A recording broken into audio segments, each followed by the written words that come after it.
I held the cashier's cheque in my hand like it was made of glass. 12 years of my life reduced to 6 figures and a signature line.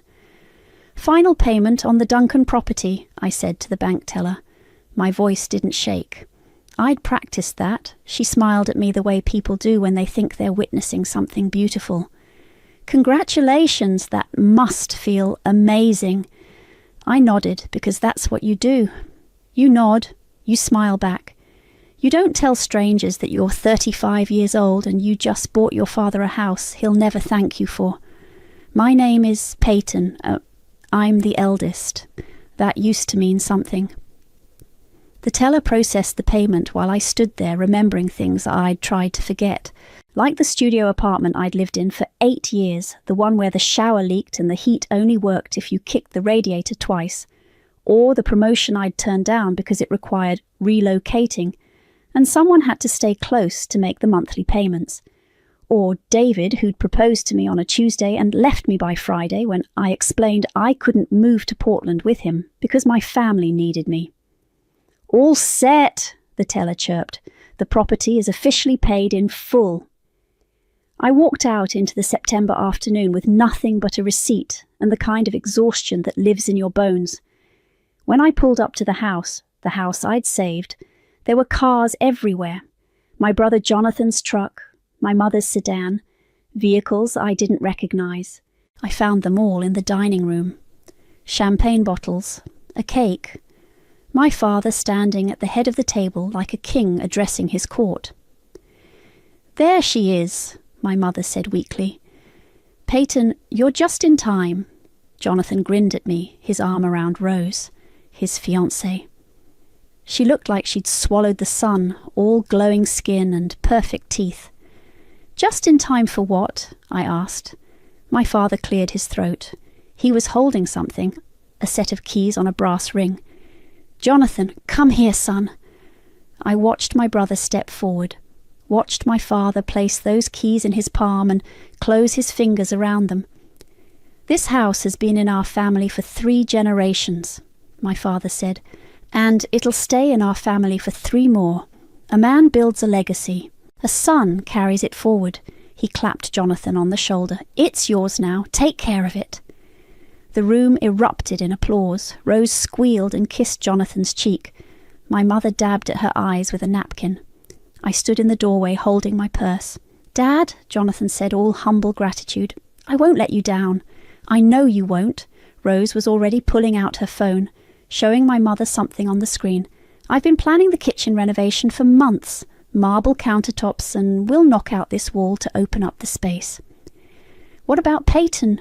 someone asked. I think it was my Aunt Linda. My father glanced at me like he'd forgotten I was there. "Peyton's done well for herself. She's got a good job, and when she gets married, her husband will provide for her. That's how it works." He smiled. Actually smiled. "A son builds a legacy, a daughter just... well, you'll get married eventually." A few people laughed. Nervous laughter, but laughter. Jonathan raised his champagne glass. "To family." "To family," they echoed. I turned and walked out. Nobody followed me. Nobody called my name. I sat in my car for 5 minutes, hands on the steering wheel, breathing in through my nose and out through my mouth like my therapist taught me. Then I pulled out my phone and scrolled to a contact I'd saved 2 years ago, just in case. Esther answered on the second ring. "Peyton, it's been a while. I need you to do something for me," I said. My voice was steady now, calm. "Remember that thing we talked about with my grandmother's papers?" A pause. "You're sure?" I looked at the house through my windshield, at the lights glowing warm in every window, at the family celebrating inside a home I'd bled for. "I'm sure." "Okay," Esther said quietly. "Let's begin." 5 years earlier, my grandmother Camilla had called me to her hospital room. Stage 4 cancer. 3 months left, maybe 4 if she was unlucky. "Close the door," she'd said. I did. She pulled a manila envelope from under her blanket. Her hands shook as she held it out to me. "Your father doesn't know about this. Your mother doesn't either." "Grandma, what The land, she interrupted. The property the house sits on. It was mine before I married your grandfather. Did you know that? I hadn't. Your father thinks he inherited everything when your grandfather died. But I kept the land deed separate. Smart women do that. She coughed, a wet, rattling sound. I've watched how he treats you, Peyton, how he looks at Jonathan like he hung the moon and looks at you like you're temporary. It's fine, I'd said automatically. It's not fine, and I'm not going to let him erase you. She pushed the envelope into my hands.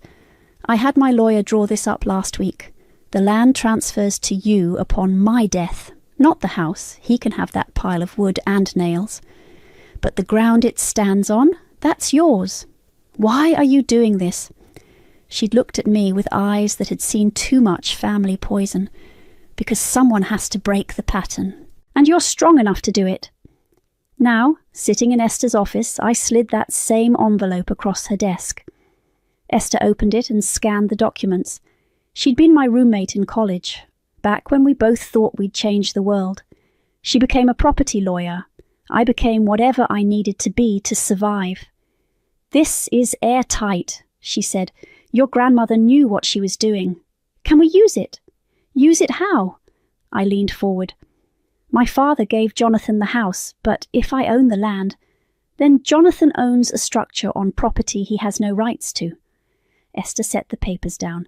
Peyton, where are you going with this? How far can I take it? She studied me for a long moment. Legally, as far as you want. You could demand rent. You could revoke his right to occupy. You could even... She paused. You could have the structure removed. Removed. Demolished. It's your land. If there's a building on it you didn't authorize, you have the right to clear it. My heart was pounding. What would I need to do? Esther pulled out a legal pad and started writing. First, we file the deed with the county. Establish your ownership publicly. Then we send formal notice to all occupants. That's your father and Jonathan, informing them they're residing on your property without permission. We give them 30 days to respond or vacate. And if they don't, then we get a court order. After that, you can hire a demolition company. She looked up. But, Peyton, this will destroy your family. They already destroyed it, I said. I'm just making it official. She tapped her pen against the pad. There's one more thing you should know. I did some digging after your grandmother died. Your father pressured her to sign over her mineral rights back in the 90s, told her it was for family security. He sold them to a development company for $200,000. What? She never saw a penny. He used it to expand his business, the one Jonathan just inherited along with the house. I sat back in my chair. The office suddenly felt too small. How long will this take? I asked. If we start now, 6 weeks to get everything filed and processed, another 2 weeks for the notice period, call it 2 months total. Do it. Esther picked up her pen again, then stopped. This will change everything, Peyton. Once we file these papers, once your family knows what you're doing, you won't get to go back. There's no undoing this. I thought about my father's face when he handed Jonathan those keys, about Rose's kitchen renovation plans, about 12 years of my life spent saving something I was never meant to keep. Good, I said. I don't want to go back. She nodded slowly. Then let's burn it down. We spent the next 3 hours going through every document, every clause, every legal avenue. By the time I left her office, the sun was setting and my grandmother's legacy was officially mine. I sat in my car and called my voicemail. There was one message. Hey, sis, it's Jonathan. Mom said you left pretty quick earlier. Just wanted to say thanks for everything you did. The house looks great. Rose and I are really excited. Talk soon. I deleted it and drove home. The county records office smelled like old paper and fluorescent lights. I took a number and waited. Next, the clerk called. I approached the counter with my folder. I need to file a property deed transfer. She barely looked up. Fill out Form 2847B and provide 2 forms of identification, along with the original deed. I slid everything across the counter. She examined the documents, typed something into her computer, then paused.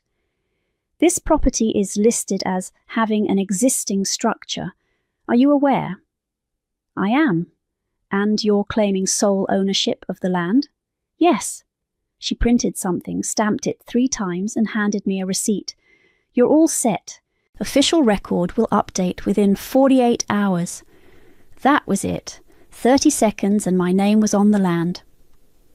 I drove to the house that afternoon. My mother's car was in the driveway. Through the window I could see Rose gesturing animatedly while my mother nodded. I knocked. My mother opened the door, surprise flickering across her face. Peyton, I didn't know you were coming by. Just wanted to see how everyone's settling in. Rose appeared behind her, holding fabric swatches. Oh, perfect timing. I need a woman's opinion. What do you think? Sage green or dusty blue for the living room? I stepped inside. The furniture had already been rearranged. There were paint samples taped to the walls. Where's Jonathan? I asked. Hardware store, Rose said. We're replacing all the cabinet hardware. The old stuff is so dated. She laughed. No offence to your grandmother. None taken.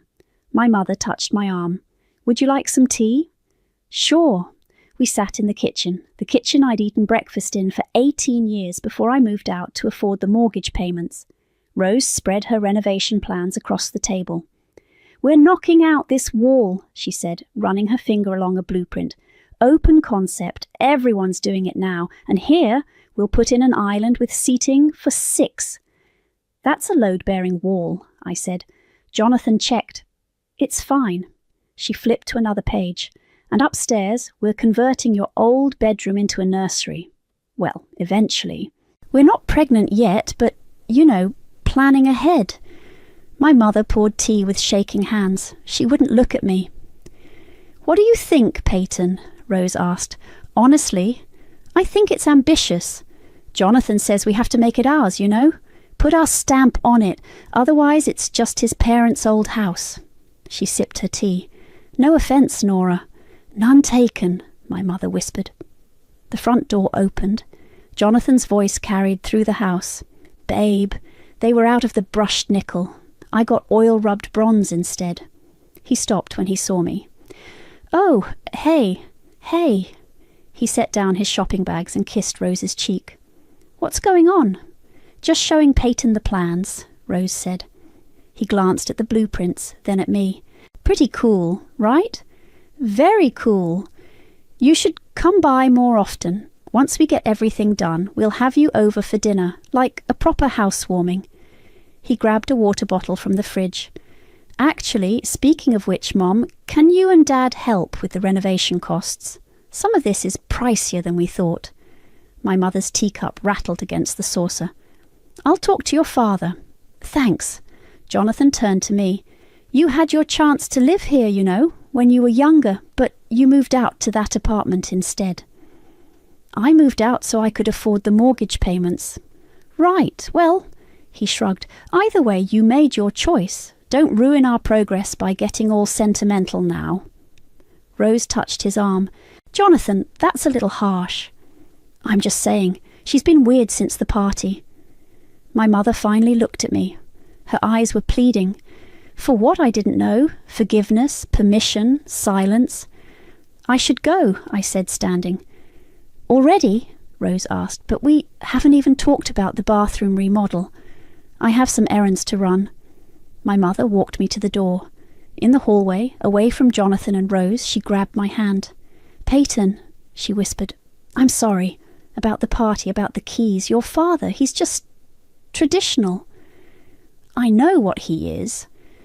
Please don't be angry with Jonathan. He doesn't understand what you sacrificed. I pulled my hand away gently. That's the problem, Mom. He never will. I drove home and found the box I'd been avoiding for weeks, the one I'd taken from my grandmother's house after she died.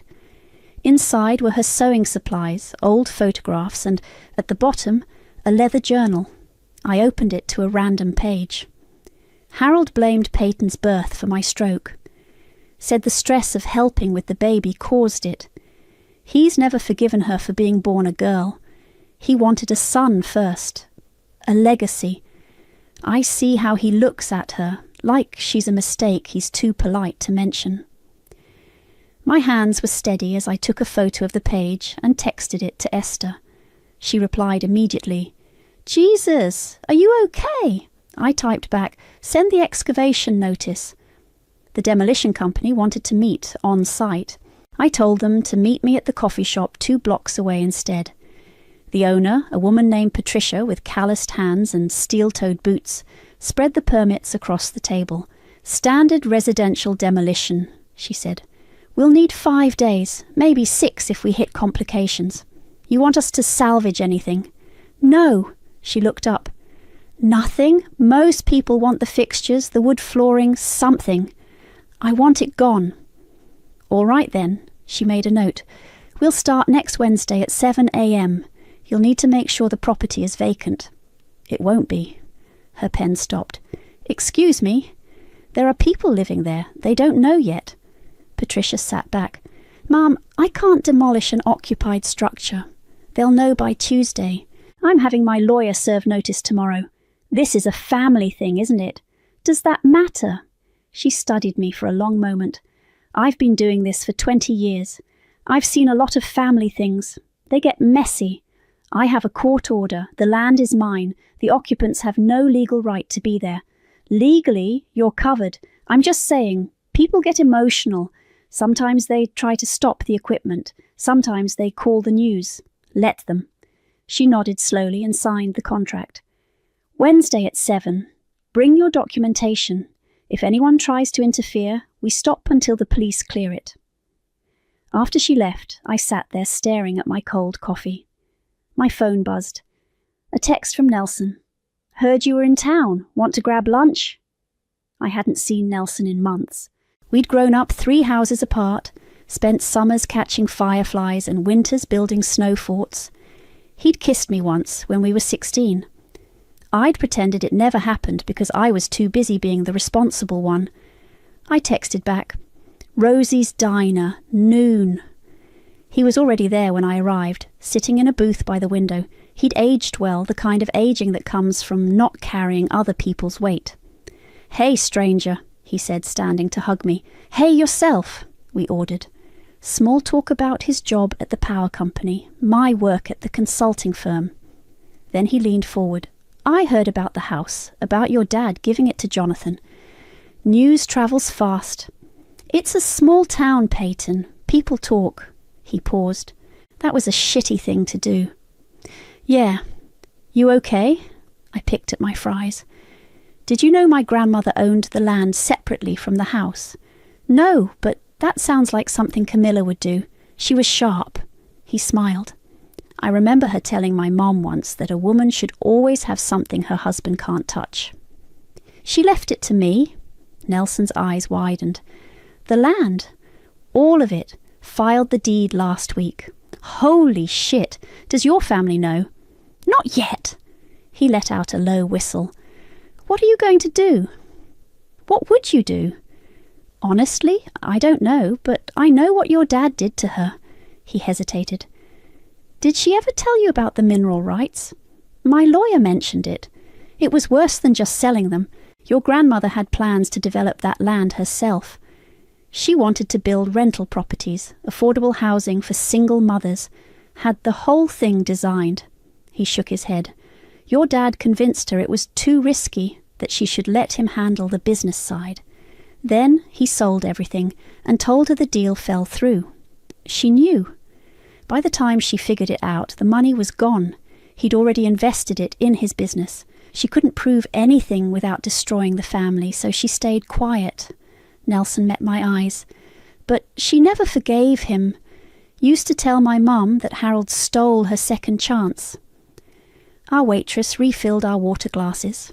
I waited until she left. "I'm having the house demolished," I said. Nelson didn't flinch. "When?" "Wednesday."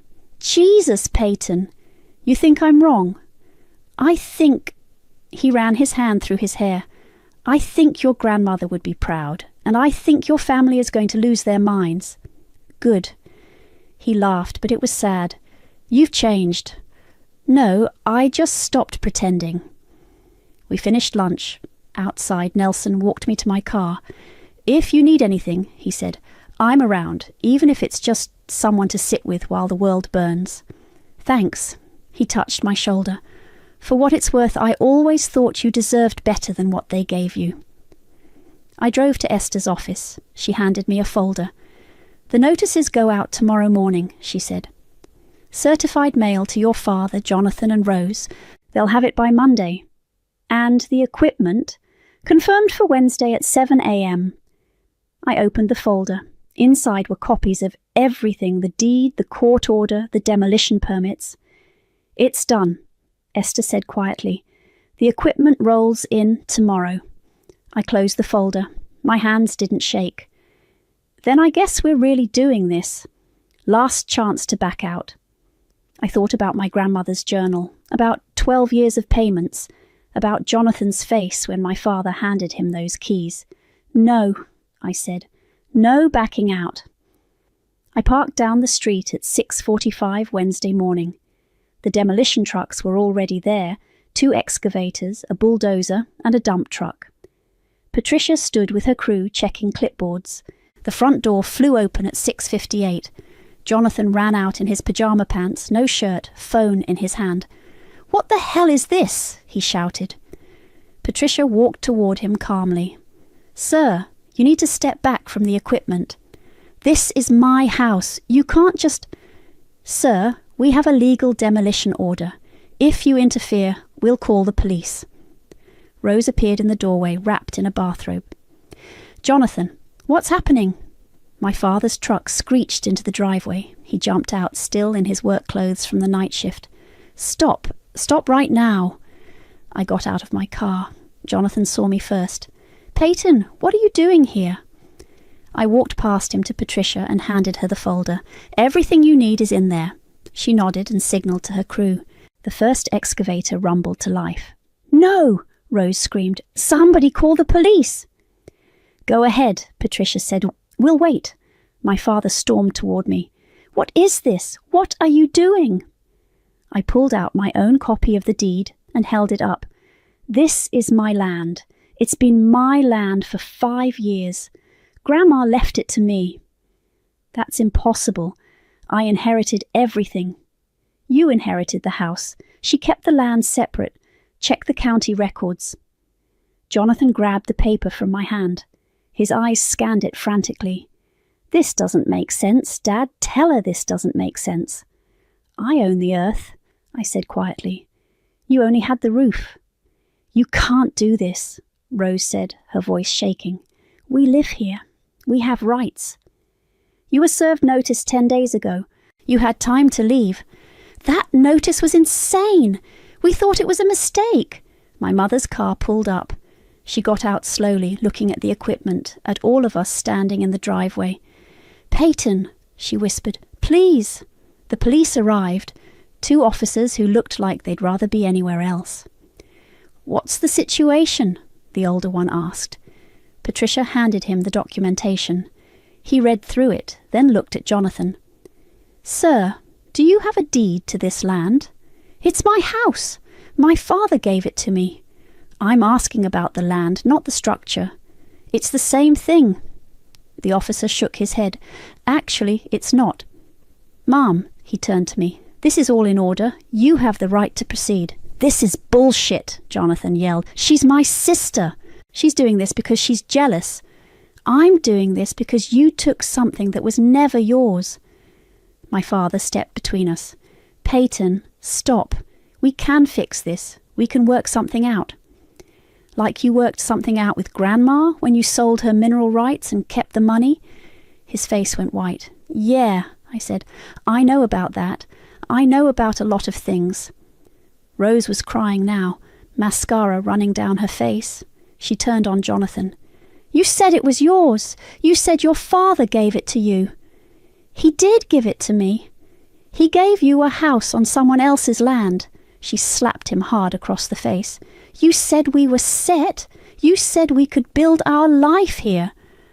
Rose, baby, please. I gave up my apartment for this. I quit my job to plan the renovations, she was screaming now. You said it was ours. It is ours. She's just being vindictive. Rose looked at me, then back at Jonathan. She paid for this house. You told me she helped a little. You said it was mostly your parents. It was mostly 12 years, I said. Every payment, every dollar, while he was in college, while he was finding himself, while he was building his career. I was working 2 jobs to save this place. Rose's face crumpled. She pulled off her engagement ring and threw it at Jonathan's feet. I'm done. I'm so done. She walked to her car and drove away. Jonathan stood there, staring at the ring in the gravel.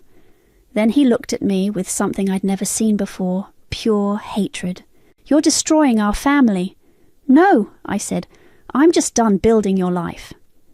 The excavator moved forward. Its bucket bit into the front porch with a sound like breaking bones. Wood splintered. The railing collapsed.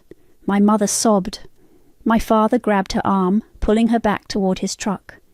Jonathan ran at the excavator. Stop! You can't! 2 crew members caught him. He struggled, screaming obscenities. His foot caught on a piece of debris and he went down hard, clutching his ankle. Get him out of here, Patricia ordered. The police helped Jonathan to his feet. He was crying now, limping, holding his ankle. I hate you, he said to me. You hear me? I hate you. I watched the excavator take another bite out of the porch. Good, I said. Now you know how it feels. By noon, the house was half gone. The second story collapsed into the first with a sound like thunder. Dust filled the air, coating everything in grey. I'd rented a storage container and hired 2 workers to salvage anything from the rubble that might be worth keeping. Not for me, for my mother. Photo albums, her grandmother's china, small things that held memories but no power. Nelson showed up around 2 with sandwiches and water bottles. Brought lunch, he said. We sat on the tailgate of his truck, watching the excavators work. Neighbours had gathered across the street. Some filmed on their phones. Others just stared. Mrs. Patterson asked me what happened, Nelson said. Told her it was complicated. That's one word for it. Your dad's been calling everyone he knows, trying to find a lawyer who'll take his case. Won't matter, the deed is clear. He handed me a water bottle. Jonathan's staying at the motel on Route 9. Saw his truck there this morning. And my parents?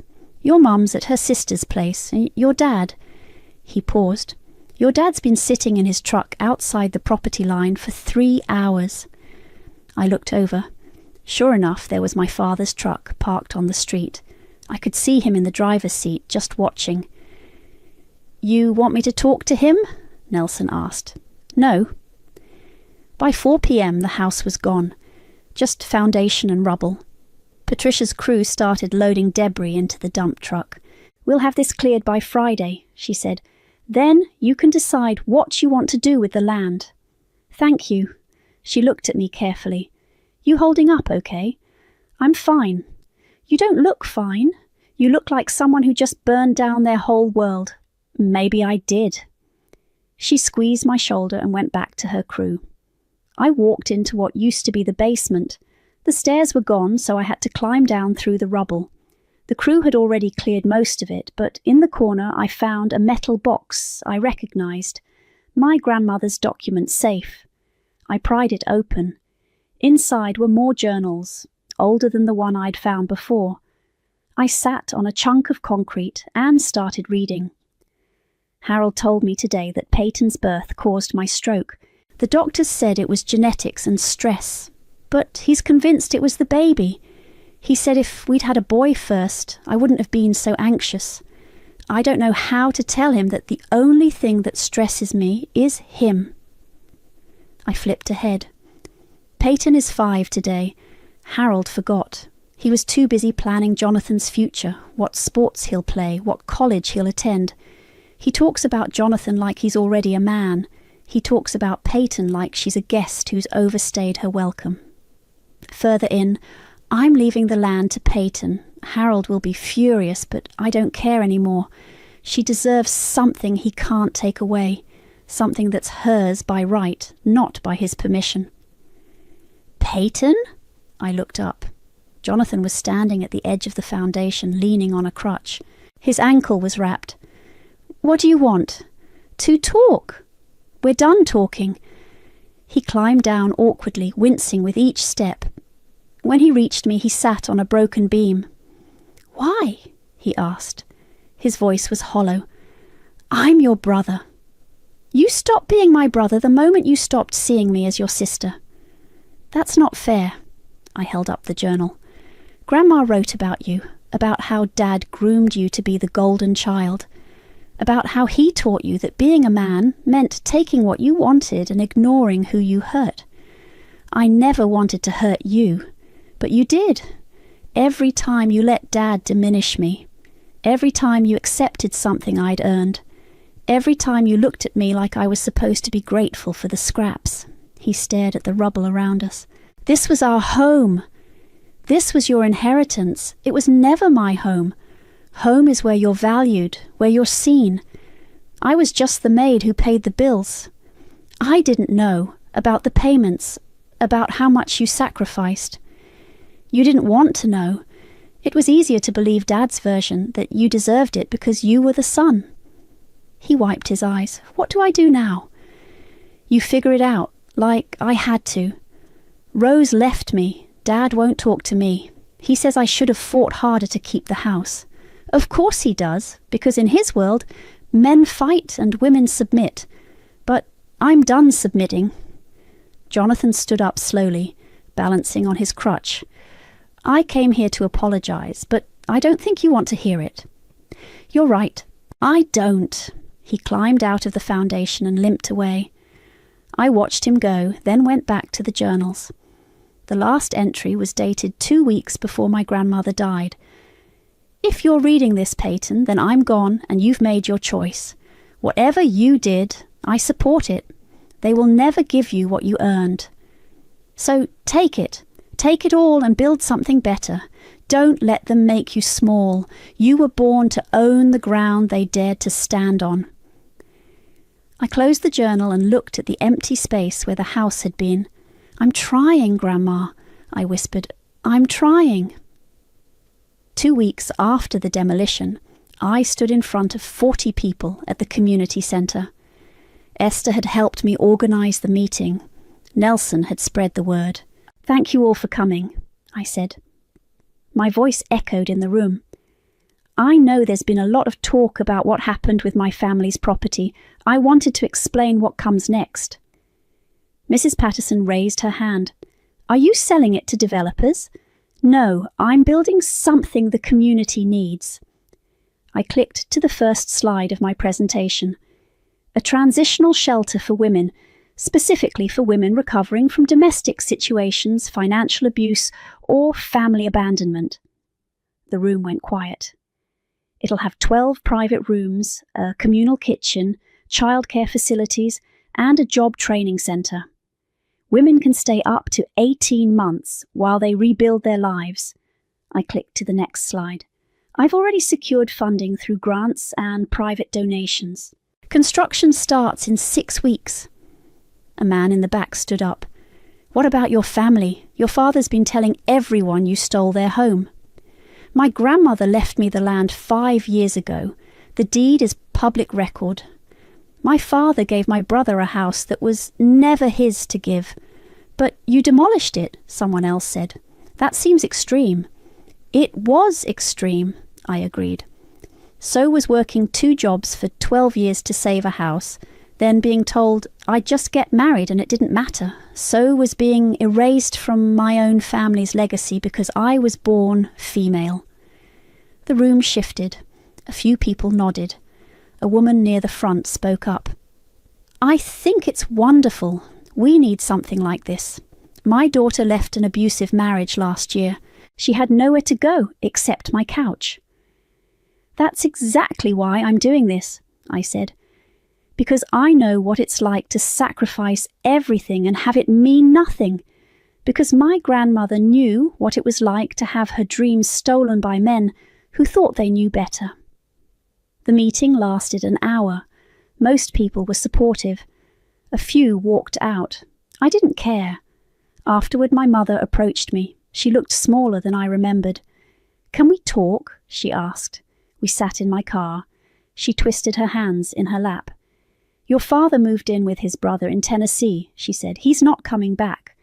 "Good for him." "Peyton, please, I know you're angry. I'm not angry, Mom. I'm done. I should have stood up for you. I should have said something when your father gave Jonathan the house." Her voice cracked. "I was afraid." "Of what?" "Of him. Of being alone. Of admitting that I'd wasted 40 years on a man who never saw me as an equal." She looked at me with red eyes. "I'm sorry. I'm so sorry." Sorry doesn't give me back 12 years. I know, but I'm leaving him. I filed for divorce yesterday. I turned to look at her. "You're serious?" "I'm staying with my sister. I got a job at the library. It's not much, but it's mine." She reached for my hand. "I know I can't undo what I let happen, but I want you to know that what you did, tearing down that house, it woke me up. I saw what that family did to you. What I let them do. What do you want from me? Nothing. I just wanted you to know that I'm trying. I'm trying to be the mother I should have been." I didn't pull my hand away. "It's going to take time, Mum." "I know. And I'm not going to pretend everything's fine. I'm not going to show up for family dinners and act like nothing happened. I understand." We sat there for a while. Finally, she kissed my cheek and got out of the car. That night, I found graffiti on one of the storage containers. Red spray paint, "You killed our home." Jonathan's handwriting. I'd recognize it anywhere. I took a photo and texted it to Esther. "Can we get a restraining order?" She called me immediately. "Did you see who did it?" "I know who did it. Without proof, it's tricky, but I can send him a cease and desist. Make it clear that any further contact or property damage will result in legal action. Do it." The next morning, I hired someone to paint over the graffiti. They covered it with primer, then added a mural. A woman's silhouette with roots growing from her feet and branches reaching toward the sky. Nelson came by while the artist was working. "That's beautiful," he said. "It's a reminder." "Of what?" "That you can tear something down and still grow something better." He smiled. "Your grandmother would love this. All of it." "I hope so." We watched the artist work. The woman in the mural looked strong, unbreakable, like she'd weathered storms and come out rooted deeper than before. "You doing okay?" Nelson asked. "Really?" "Some days are harder than others, but yeah, I'm okay." "Good."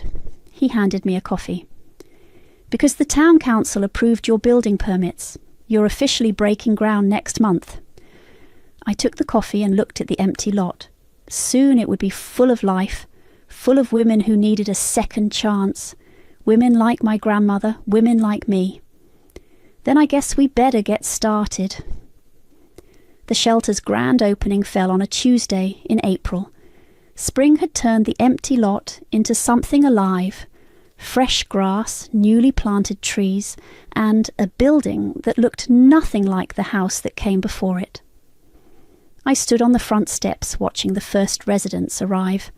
A woman named Maria with 2 kids. Another named Beth, who carried everything she owned in a garbage bag. A third whose name I didn't catch, but whose eyes held the same exhaustion I'd seen in my grandmother's journals. "Welcome," I said to each of them. "You're safe here." The local news showed up. I gave them a brief interview, kept it focused on the mission, not the drama.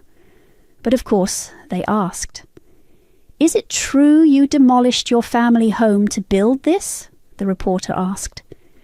"I demolished a structure that represented everything wrong with how we treat women's contributions, and I built something that honors them instead." She blinked. "That's quite a statement." "It's the truth." After they left, I found Nelson in the communal kitchen, helping set up the pantry. "You didn't have to come," I said. I wanted to. He stacked cans of soup on a shelf. Besides, someone's got to make sure you eat something today. You've been running on coffee and Spite for months. Spite's very nutritious. He laughed and handed me a sandwich. Eat. We sat at one of the tables. Through the window I could see the playground we'd installed. Maria's kids were already testing the swings. Your mum called me yesterday, Nelson said. What did she want? To ask if you'd be okay with her volunteering here. She didn't want to just show up. I took a bite of the sandwich. What did you tell her? That she should ask you herself. As if summoned, my mother appeared in the doorway. She looked different, hair cut short, wearing jeans instead of her usual careful dresses. Hi, she said quietly. Hi. I know I should have called first. But I wanted to see it. What you built. She stepped inside, looking around. It's beautiful, Peyton. Thank you. I was wondering, she twisted her purse strap, if you needed volunteers. I have time now, and I'd like to help, if you'll let me.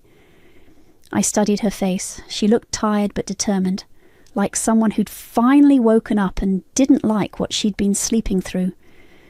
We need someone to coordinate donations, I said, and help with intake paperwork. It's not glamorous. I don't need glamorous. I need useful. Okay, talk to Esther. She's handling volunteer coordination. My mother's eyes filled with tears. Thank you. Don't thank me yet. This is work, Mom. Real work. Not just showing up when it's convenient. I know. I want to do it right this time. She left to find Esther. Nelson squeezed my shoulder. That was big of you, he said. Or stupid. Time will tell. The door opened again. For a second I thought it might be Jonathan, but it was just the plumber asking about the water heater. I hadn't heard from my brother in weeks. Last I knew he was still at the motel, working at his father's old business, trying to salvage what was left of his life. Rose had moved back to her home state. My father was somewhere in Tennessee, probably still telling anyone who'd listen about his ungrateful daughter. I didn't feel guilty. I didn't feel triumphant either. I just felt finished. That evening, after everyone left, I walked the property alone. The sun was setting, painting everything gold and orange. I stopped where the old kitchen used to be, where I'd eaten breakfast before school, where my grandmother had taught me to make pie crust, where my father had told Jonathan the house was his. All of it was gone now. The foundation had been dug up and replaced. The new building sat on fresh concrete, on land that had always been mine, but that I'd only recently claimed. I pulled out my phone and opened the photo of my grandmother's last journal entry. Read it again for the 100th time. You were born to own the ground they dared to stand on. I did it, I whispered. I owned it, and I built something better. A car pulled up. Nelson got out carrying takeout bags. Thought you might still be here, he said. Just saying goodbye. To what? To who I could have been. If they'd loved me right. He set down the food and stood beside me. You became who you needed to be. That's better. We sat on the front steps of the shelter and ate Chinese food while the sky turned dark. Inside, lights glowed warm in the windows. I could hear voices, laughter, the sound of children playing. You know what the best part is? I said. What? I never needed to inherit the house. I was always meant to own the ground it stood on. I looked at the building, at the women inside starting over, at the future I'd planted in the ruins of the past. Turns out I didn't need their legacy. I just needed to stop carrying it. Nelson smiled. So what now? Now? I stood up and brushed off my jeans. Now I live, and for the first time in 12 years, I meant it.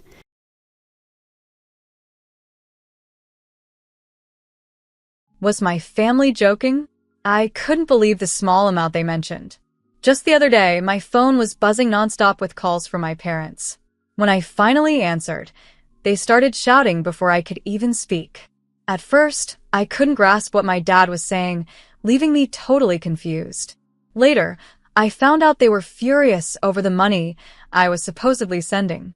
My sister Mira, they claimed, sent them as much as $12,000 each month, while they thought I only contributed a meager 80 cents. But that wasn't true. I had been sending $12,000 every month, just like Mira. You must be lying, they insisted. Mira, with her modeling career, makes more than you. She sends us $12,000 a month. We are so disappointed in you. Mira is so thoughtful, my father grumbled, clearly upset. My mom joined in too, criticizing my lifestyle. Do you think it's okay to just live on your own, splurging your money? Why can't you be more like your sister? She cares about us so much, she sighed heavily. I've always felt that they favored Mira. She was stunning, turning heads wherever she went, while I was often overlooked. People always compared us, praising her beauty and joking about how plain I looked next to her. From a young age, it was clear to everyone that Mira was destined for success in acting or modeling. My parents doted on her, always making sure she had the newest, trendiest clothes and enrolling her in any class she wanted. Meanwhile, I made do with hand-me-downs and no classes at all. Mira grew up spoiled and entitled, believing that what was mine was also hers. She'd take my things without asking, and when I protested, my parents would just tell me, "Let it go, Amanda. She's younger. Be a good older sister." They dismissed my feelings so easily, always siding with her. Over the years, this favoritism only got worse. In elementary school, when Mira decided she wanted her room, my parents didn't hesitate to displace me. They moved me to the living room, justifying it by saying I didn't have many belongings and there was enough space for me to sleep. The living room, where I slept among old family portraits, was my new bedroom. Feeling overlooked and undervalued, I eventually decided to stop sending money home, hoping to make a point. I'm Amanda, a 31-year-old working at a food processing company, living with the weight of being the less favored child, while my stunning sister Mira, 6 years my junior, enjoyed the limelight and affection that I never felt from our parents. Despite the cold treatment and harsh comparisons, I carried on, holding on to the memory of my grandparents who had always cherished me dearly. Growing up, my name, Amanda, was chosen by my grandfather during the vibrant spring season when Amandas were blooming. He adored these flowers, and their resilience resonated with him. As a child, I loved sitting on his lap, enveloped in his warmth and listening to his comforting words. "Amanda," he would say, "no matter how tough things get, you can always push through. After the hardships, happiness will bloom again, just like Amandas in spring." These words from my grandfather came back to me often, especially during difficult times. As I grew older, it became evident that my parents treated me and my sister, Mira, very differently. I never really felt at home in my own house. When I expressed my dream of becoming a school nurse and wanted to discuss university entrance exams, my parents immediately dismissed the idea. "We can't afford university fees for you. Think about your sister, Mira. We need to save for her future," they insisted, though financially, we were an average family, not struggling by any means. My dreams were pushed aside to prioritize Mira's aspirations. After high school, while Mira went off to a prestigious university, I entered the workforce, landing a job at a small to medium-sized company a few train stops away from her home. Eventually, I moved out and rented a small studio apartment near work. It was a relief to be on my own, away from the constant comparisons and favoritism at home.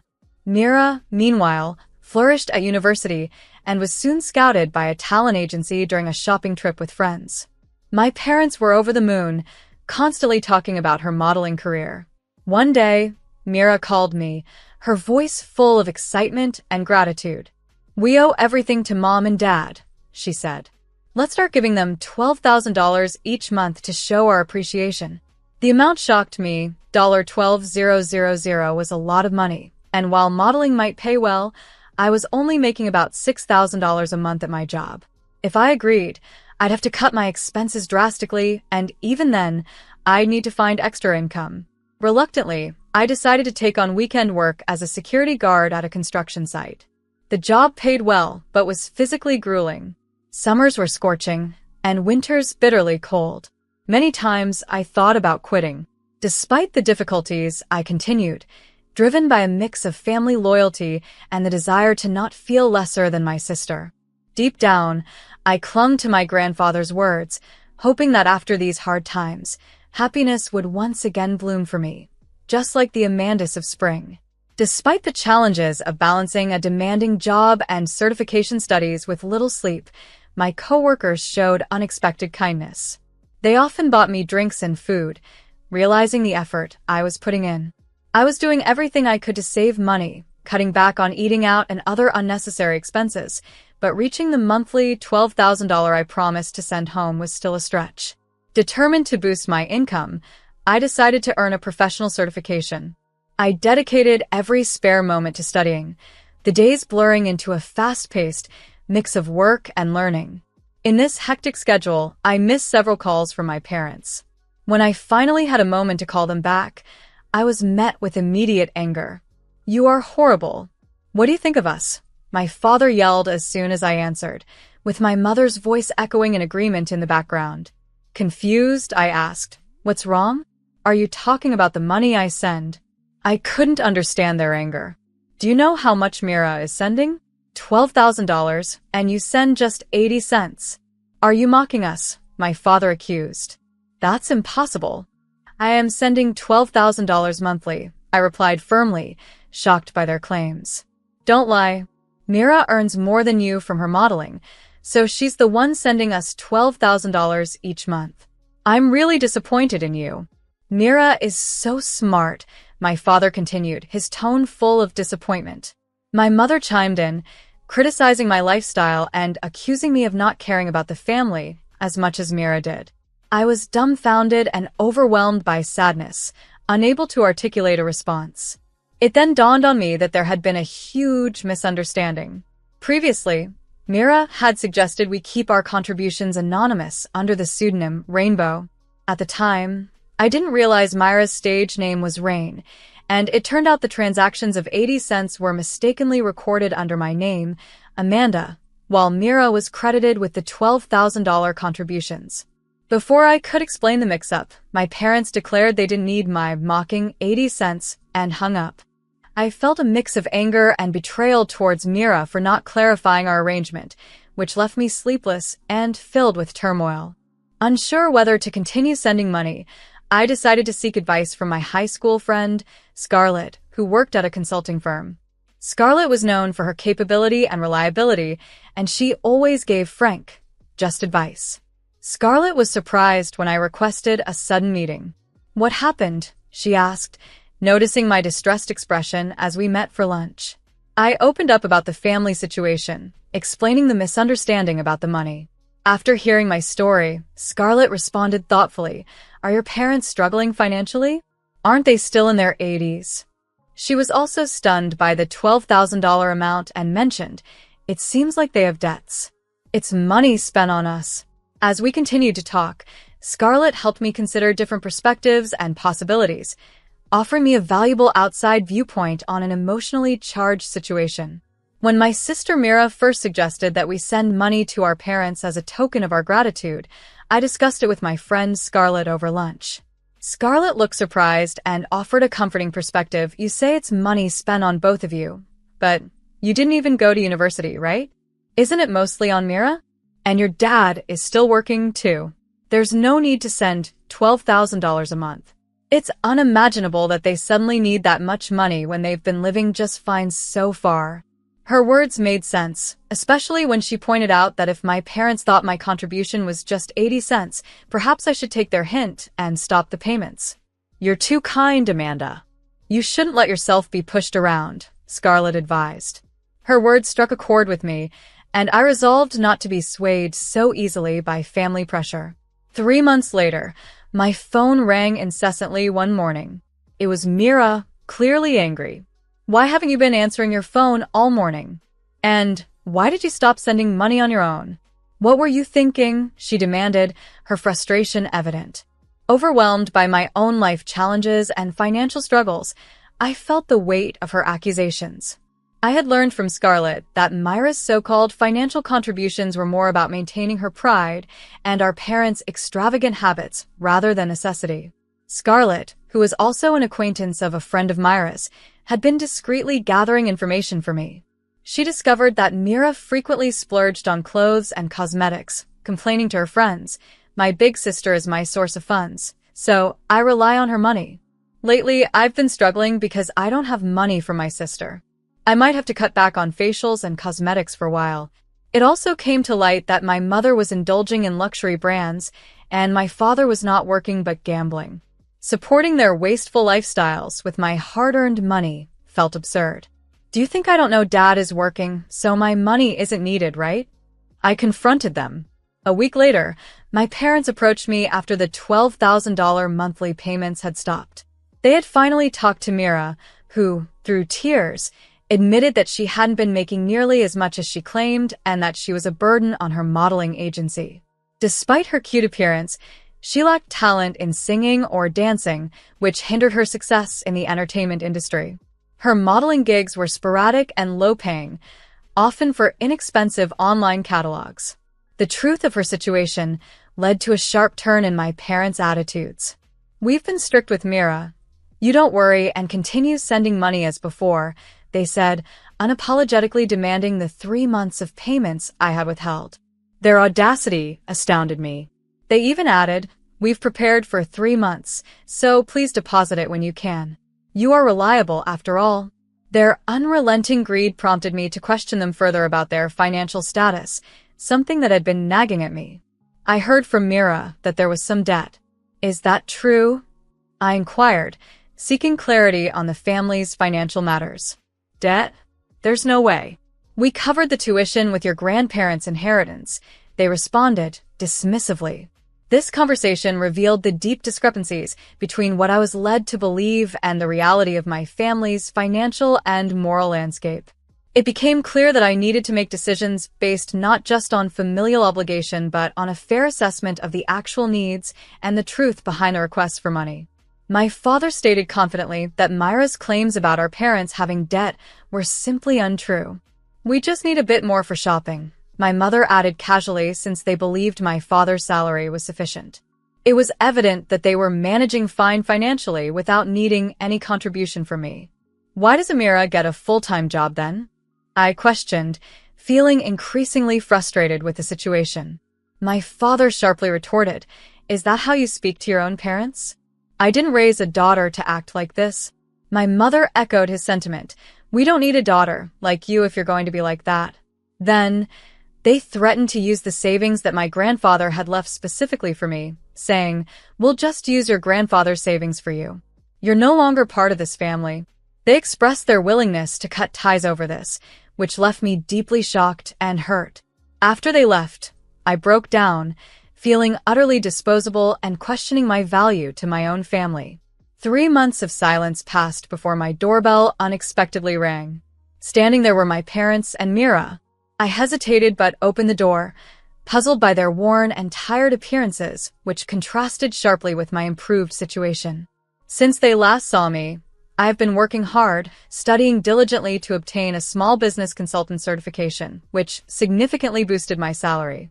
Scarlett had helped me land a new job where I was now a team leader, enjoying a fulfilling work life, and even considering moving closer to work to a better apartment. "What's with the luxury?" my parents and Mira asked almost accusatorially, noticing my nicer clothes and healthier appearance. "Before you indulge in such luxuries, give us some money," they demanded, pleading for financial help as if entitled to it. They seemed desperate, yet unapologetic about their direct demands. Disgusted with their attitude, I confronted them. "With Dad's and Myra's income, you can live comfortably. What's really going on?" I challenged. Mira, tears welling up, revealed her ongoing struggles in the modeling industry, which were far harsher than she had let on. She had been scouted by another agency and decided to invest a significant sum to join, believing it would kickstart her acting career. Unfortunately, it turned out to be a scam, and the agency vanished with their money, leaving no traces behind. At that moment, someone from a consumer finance company appeared at my door, asking if I was related to them as they had traced my address. It turned out my family had borrowed a large sum, hoping Myra's career would turn around quickly. Furthermore, Mira had been spending lavishly at nightclubs to relieve stress, worsening their financial woes. I was astounded by their reckless behavior and irresponsibility. When the finance agent asked if I was family, I firmly stated, "I don't know these people at all. I have nothing to do with them." It was a harsh response, but necessary to protect myself from the consequences of their actions. This moment marked a definitive break, not just emotionally but legally, from the destructive patterns of my family. After the tumultuous events, my parents found themselves filing for bankruptcy. Their debts were wiped clean, but as a consequence, they had to sell our family home and move into a modest apartment. Despite everything, both of them managed to find jobs through a temp agency and were making ends meet. Ironically, my father ended up working at the construction site where I had previously worked part-time.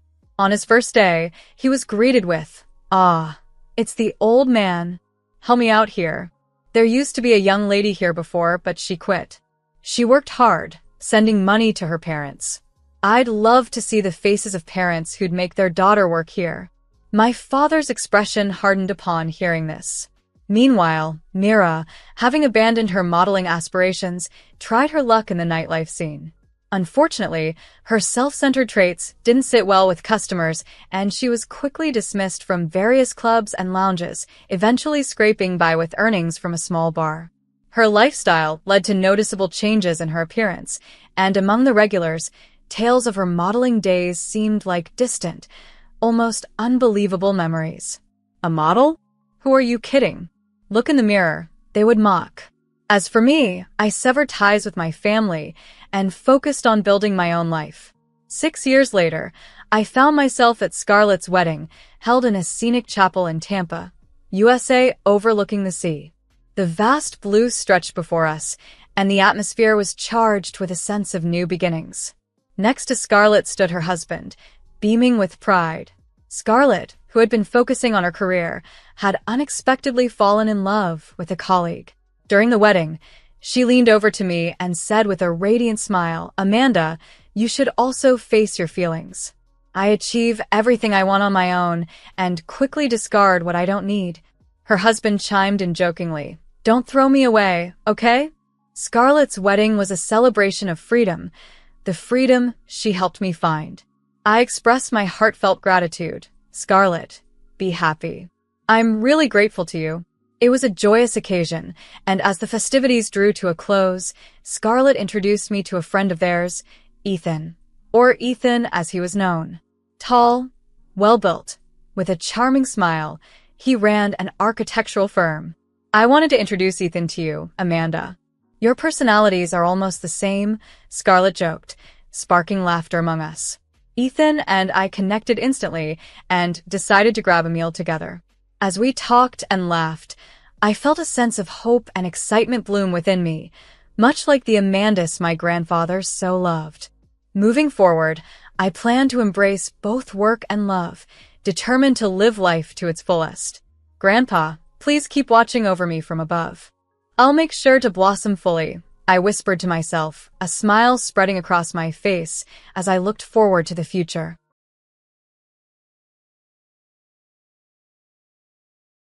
The call from my mother lit up my phone screen like a bomb waiting to detonate. After 5 years of silence, there it was. Her name, still saved as Mom, despite everything. My finger hovered over the decline button, but something made me answer. "Ingrid, sweetheart." Her voice hadn't changed, that same sugary sweetness that once convinced me she actually cared. "I'm Ingrid Wright. And the last time I heard that voice, she was explaining why my brother King deserved our family estate more than I did. Because he's the man of the family now," she'd said, as if that made perfect sense in 2023. "What do you want?" I kept my voice steady, gripping my coffee mug so hard my knuckles turned white. "Can't a mother check on her daughter?" A pause. "I've been thinking about you." I laughed, the sound harsh even to my own ears. 5 years of not thinking about me, and now suddenly I'm on your mind. My office door cracked open and Roslyn, my best friend and marketing director, poked her head in. One look at my face, and she knew. She slipped inside, closing the door quietly behind her. Actually, darling, Mom continued, I need to discuss something important with you about the future. The future. That's rich coming from the woman who destroyed my past. I'm running a company, Mom. I'm busy. A company? She sounded genuinely surprised, as if she'd expected me to be living in a cardboard box after she'd given King everything. That's wonderful. What kind of... Stop! I cut her off, meeting Rosalind's concerned gaze across my desk.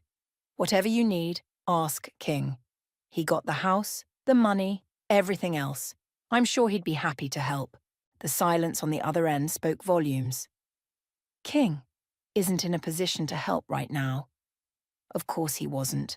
I'd heard rumours about his gambling, his failed business ventures, the fortune he'd been handed on a silver platter, dissolving like sugar in rain. That's not my problem. I kept my voice ice cold, even as my hands shook. You made your choice 5 years ago. Live with it. Ingrid, please. I'm your mother. Are you? The words exploded out of me. Because mothers don't do what you did. They don't look their daughter in the eye and tell her she's worth less than her brother. They don't throw away 28 years of relationship over some outdated notion of family legacy. Rosalind moved closer, placing a steadying hand on my shoulder. I hadn't realised I'd stood up. I did what I thought was best at the time. Mom's voice wavered. But things are different now. You need money. The realisation hit me like a slap. That's what this is about, isn't it? King burned through everything and now you're scrambling. Her silence confirmed it. Well, let me tell you something, Mom. That company you were so surprised about, I built it from nothing. No inheritance, no help, not even a word of encouragement from my own mother. Just blood, sweat, and the burning desire to prove you wrong. Sweetheart, please. I'm not finished. My voice rose. You want to talk about the future? Fine. Come to my office next Thursday at 2 p.m. I'll show you exactly what your daughter became without you. I hung up before she could respond, collapsing back into my chair. The phone clattered onto my desk, screen finally dark. Holy shit, Rosalind whispered. Are you okay? I wasn't okay. I was trembling with rage, with hurt, with a twisted sort of satisfaction. She has some nerve, doesn't she? 5 years of nothing and now she needs money. Rosalind perched on the edge of my desk. What are you planning? I looked up at her, a smile spreading across my face that didn't quite reach my eyes. Remember that retirement home we toured last month for the corporate philanthropy program? The really depressing one on the edge of town? What about it? I think I just found its newest resident. I pulled up my calendar marking next Thursday's appointment. It's time to show my dear mother exactly what karma looks like. Rosalind's eyes widened. Ingrid, don't try to talk me out of this. I stood, walking to the window overlooking the city skyline. My city, my success, my revenge. She took everything from me once. Now it's my turn to take something from her. Her dignity? No. I turned back to face Rosalind. Her power. She doesn't get to waltz back into my life expecting handouts. Not after what she did. Next Thursday she'll learn exactly who her daughter became, not despite her actions, but because of them. The sun was setting behind me, casting long shadows across my office floor. In 1 week, I would face my mother again, and this time, I'd be the one holding all the cards. The thought should have made me feel guilty, but all I felt was a cold, satisfying certainty that justice was finally within reach. And the Business Innovation Award goes to Ingrid Wright. The ballroom erupted in applause as I rose from my seat, smoothing down my black designer dress. 5 years of work had led to this moment. As I walked to the stage, I caught glimpses of familiar faces, competitors who'd dismissed me, investors who'd turned me down, all now watching me accept one of the industry's highest honours. Thank you, I said, gripping the crystal award. When I started this company, I had nothing but determination and spite. A ripple of laughter went through the crowd. Sometimes the best motivation comes from people telling you what you can't do. My eyes found Tinsley, my business partner, who raised her champagne glass with a knowing smile. She'd been there from the beginning, when I was working out of a cramped apartment with second-hand furniture and maxed-out credit cards. After the ceremony, Tinsley cornered me at the bar. "Spite and determination, huh?" She signaled the bartender for 2 martinis. "Speaking of spite, how are you holding up about Thursday?" "I'm fine." I wasn't fine. The upcoming meeting with my mother had been consuming my thoughts all week. "Liar!" Tinsley handed me a martini. "Clint's been asking about you, by the way. Says you've been ignoring his calls." I groaned. Clint Armstrong, successful real estate developer and persistent suitor, had been trying to get me to commit to more than casual dates for months. "I don't have time for relationship drama right now." "Ingrid," Tinsley's voice softened, "you can't keep using work as a shield forever." "Watch me." I took a long sip of my drink. "Besides, Thursday is about closure, not revenge." She cut me off. "Don't let this consume you." Before I could respond, my phone buzzed. A text from King. "Heard about your award. Mum's worried sick about Thursday. What are you planning?" "Speaking of consumption," I showed Tinsley the text. "Look who's suddenly concerned. Are you going to respond?" I deleted the message. He had 5 years to be concerned. 5 years to step up when he saw what he was doing to our mother's finances. Instead, he gambled away everything our father built. "Ms. Wright?" A photographer approached. "Could we get a photo with your award?" I posed, smiled, played the part of the successful businesswoman everyone expected to see. The flash went off, capturing the moment for posterity. Me in my expensive dress, holding the Crystal Award, looking every bit the success story. Later that night, as my car service drove me home, another text came through. This time from Roslyn. "Your story is trending on the business news sites. Self-made success. How Ingrid Wright built an empire from nothing. You're officially a big deal, boss." I smiled despite myself. The empire I'd built wasn't just about money. It was about proving something. To my mother, to King, to myself. Every contract won. Every deal closed. Every award received was another brick in the wall between who I used to be and who I'd become. My phone buzzed again. Clint. "Congratulations, beautiful. Let me take you to dinner to celebrate." I stared at the message, remembering Tinsley's words about using work as a shield. Maybe she was right, but now wasn't the time to let my guard down. "Thanks, but busy week ahead. Rain check?" His response came quickly. "You can't avoid real connections forever, Ingrid. Some of us actually care about you, not just what you've achieved." The words hit harder than I expected. I turned off my phone and pressed my forehead against the cool car window, watching the city lights blur past. Back in my penthouse apartment, I placed the award on my shelf, next to the others I'd accumulated.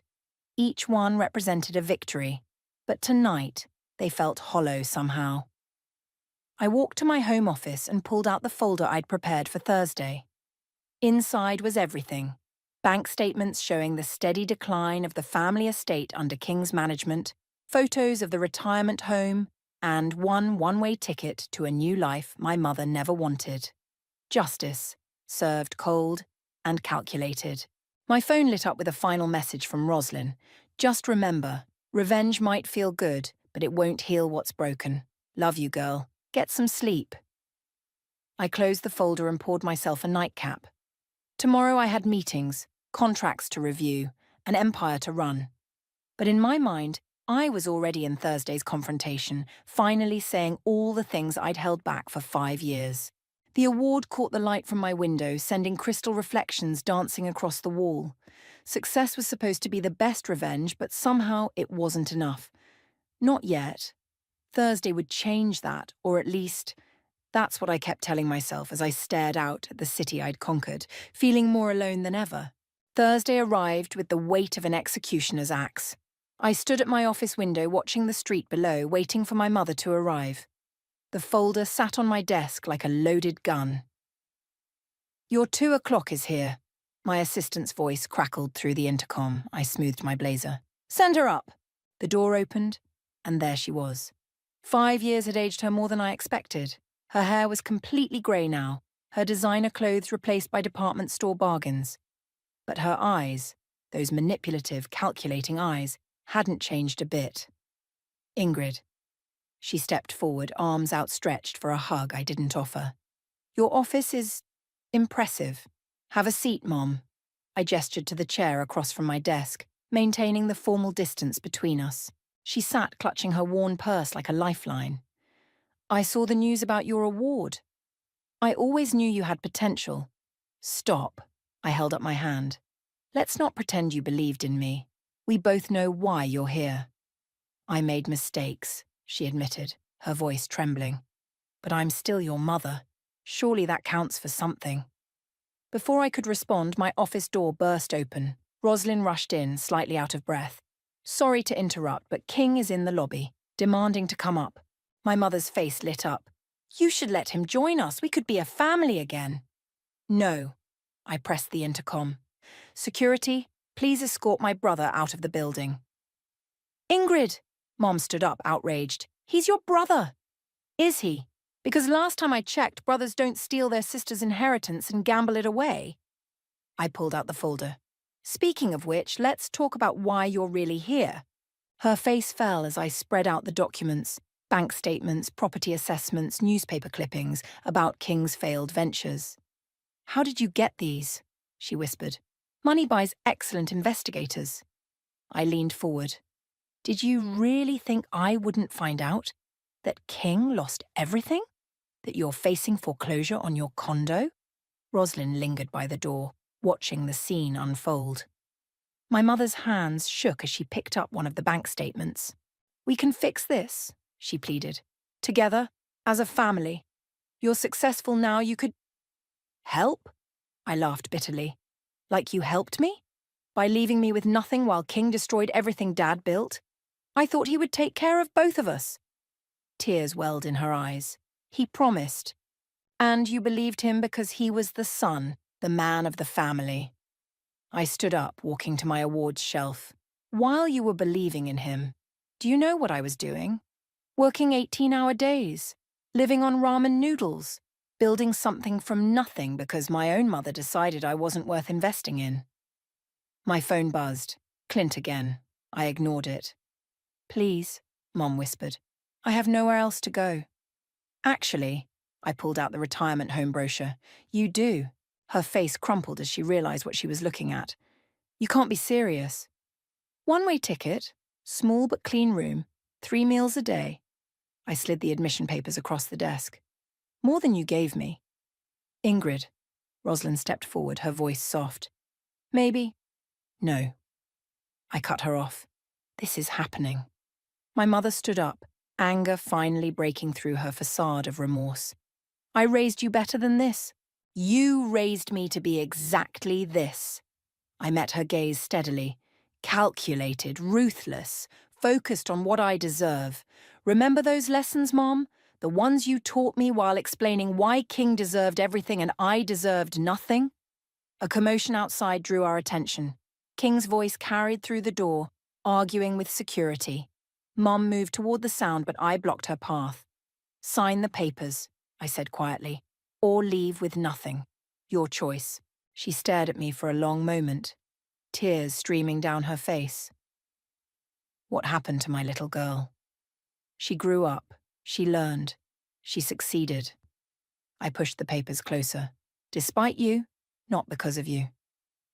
The silence stretched between us, heavy with years of hurt and betrayal. Finally, with shaking hands, she picked up the pen. You'll regret this, she said as she signed.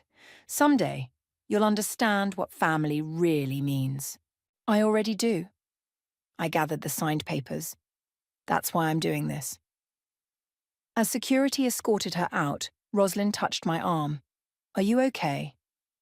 I wasn't okay. I was triumphant and heartbroken, powerful and empty all at once. But watching my mother walk away, knowing I'd finally taken control of our relationship, I felt something else too. A crushing weight of finality. I need a drink, I said finally. A strong one. The sun was setting outside my window, casting long shadows across the office where I'd just severed the last ties to my family. Tomorrow I'd deal with the consequences. Tonight, I just needed to breathe. The bar was nearly empty at 4 p.m, just how I liked it. Roslyn sat beside me, nursing a gin and tonic while I worked on my second whiskey neat. You know what the worst part is? I swirled the amber liquid. She didn't even apologize. Not really. Just made excuses about King's promises. Speaking of King? Roslyn pulled out her phone, showing me a social media post. It was him at a casino dated last week, throwing chips around like confetti. He's still at it.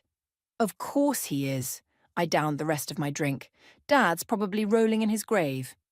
Ms. Wright. A familiar voice made me turn. Clint stood there in his perfectly tailored suit, concern etched on his face. Roslyn texted me. I shot my friend a betrayed look. She shrugged unapologetically. You needed someone who isn't caught up in all this family drama. I don't need anyone, I muttered, but didn't protest when Clint sat down. Rough day? He asked, ordering a scotch. You could say that. I just sentenced my mother to a retirement home and had security throw my brother out of my building. Pretty standard Thursday. His hand found mine on the bar. Want to talk about it? Not really. But the whiskey had other ideas. You know what she said? That I'd regret this, that I'd understand what family means someday. And what do you think family means? Clint's thumb traced circles on my palm. Before I could answer, my phone lit up with a text from Tinsley. Your brother's at the office again. Says he won't leave until he talks to you. Damn it. I stood up, wobbling slightly. I need to handle this. You need to sit down, Clint said firmly. You're in no state to handle anything. I'm fine. I grabbed my purse. Roslyn, you coming? She looked between me and Clint. Actually, I think you should let him drive you. Traitor. But I didn't argue when Clint led me to his car, his hand steady on my elbow. The drive to my office was quiet until Clint spoke. You know, pushing everyone away won't make the pain stop. Worked so far. I watched the city blur past. Built an empire, didn't I? At what cost? I didn't answer. We pulled up to my building where King was arguing with the security guard. He looked awful. Expensive suit wrinkled, eyes wild. Ingrid! He spotted me getting out of the car. What did you do to Mom? Gave her exactly what she deserves. I straightened my spine, grateful for Clint's steadying presence behind me. Just like she did to me. She's crying in her condo, packing up her things. He stepped closer, reeking of alcohol. How could you? How could I? My voice rose. How could you gamble away everything Dad built? How could you watch Mom give you everything and not even try to take care of her? I made mistakes. No, I cut him off. Mistakes are what normal people make. You systematically destroyed our family's legacy while Mom cheered you on, and now you both want me to fix it. Security moved forward, but King held up his hands. I just want to talk. Please, Ingrid. Remember when we were kids? When we promised to always look out for each other? That was before you let Mom tear our family apart. The whiskey made my words sharp. Before you stood there silently while she told me I was worth less than you. I was wrong. His voice cracked. We were both wrong. But this, sending Mom to that place, it won't fix anything. Clint stepped forward. Maybe we should take this conversation somewhere private. There's nothing to discuss. I turned to the security guard. If he comes back, call the police. Ingrid, wait! King called after me as I walked into the building. What about forgiveness? What about family? I stopped, turning slowly. Family. Family is what I built after you and Mom destroyed mine. Family is Roslyn, who believes in me. Tinsley, who helped me build something real. Even Clint, who... I glanced at him, seeing something soft in his eyes. Who shows up when I need someone? We can fix this, King pleaded. No, we can't. The elevator doors opened. Some things once broken stay broken. Go home, King. Take care of Mom while you still can. The retirement home van comes on Monday. As the elevator carried me up, I heard King's voice fade away. Clint stood beside me, silent but present. You okay? He asked finally. No. I leaned against the wall. But I will be. Want company? I looked at him. Really looked at him. For the first time in months. Yeah, I said softly. I think I do.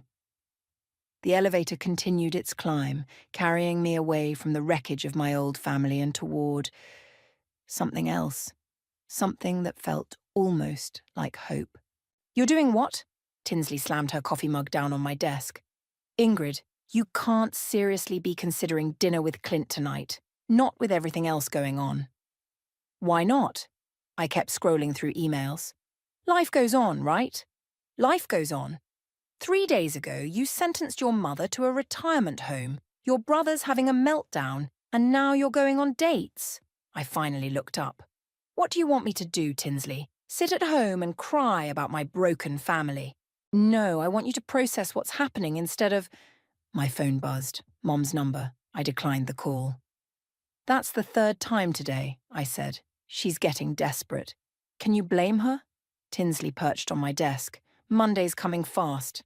Before I could respond, my assistant's voice crackled through the intercom. "Ms. Wright, there's a situation in the lobby. Your mother. What about her?" "She's here with some reporters. Something about elder abuse and family abandonment." My blood ran cold. She wouldn't. But when I pulled up the lobby security feed on my computer, there she was, my mother, surrounded by local news cameras, tears streaming down her face as she told her story. That manipulative... I grabbed my phone, dialing Roslyn. "Get PR down there now. Full damage control."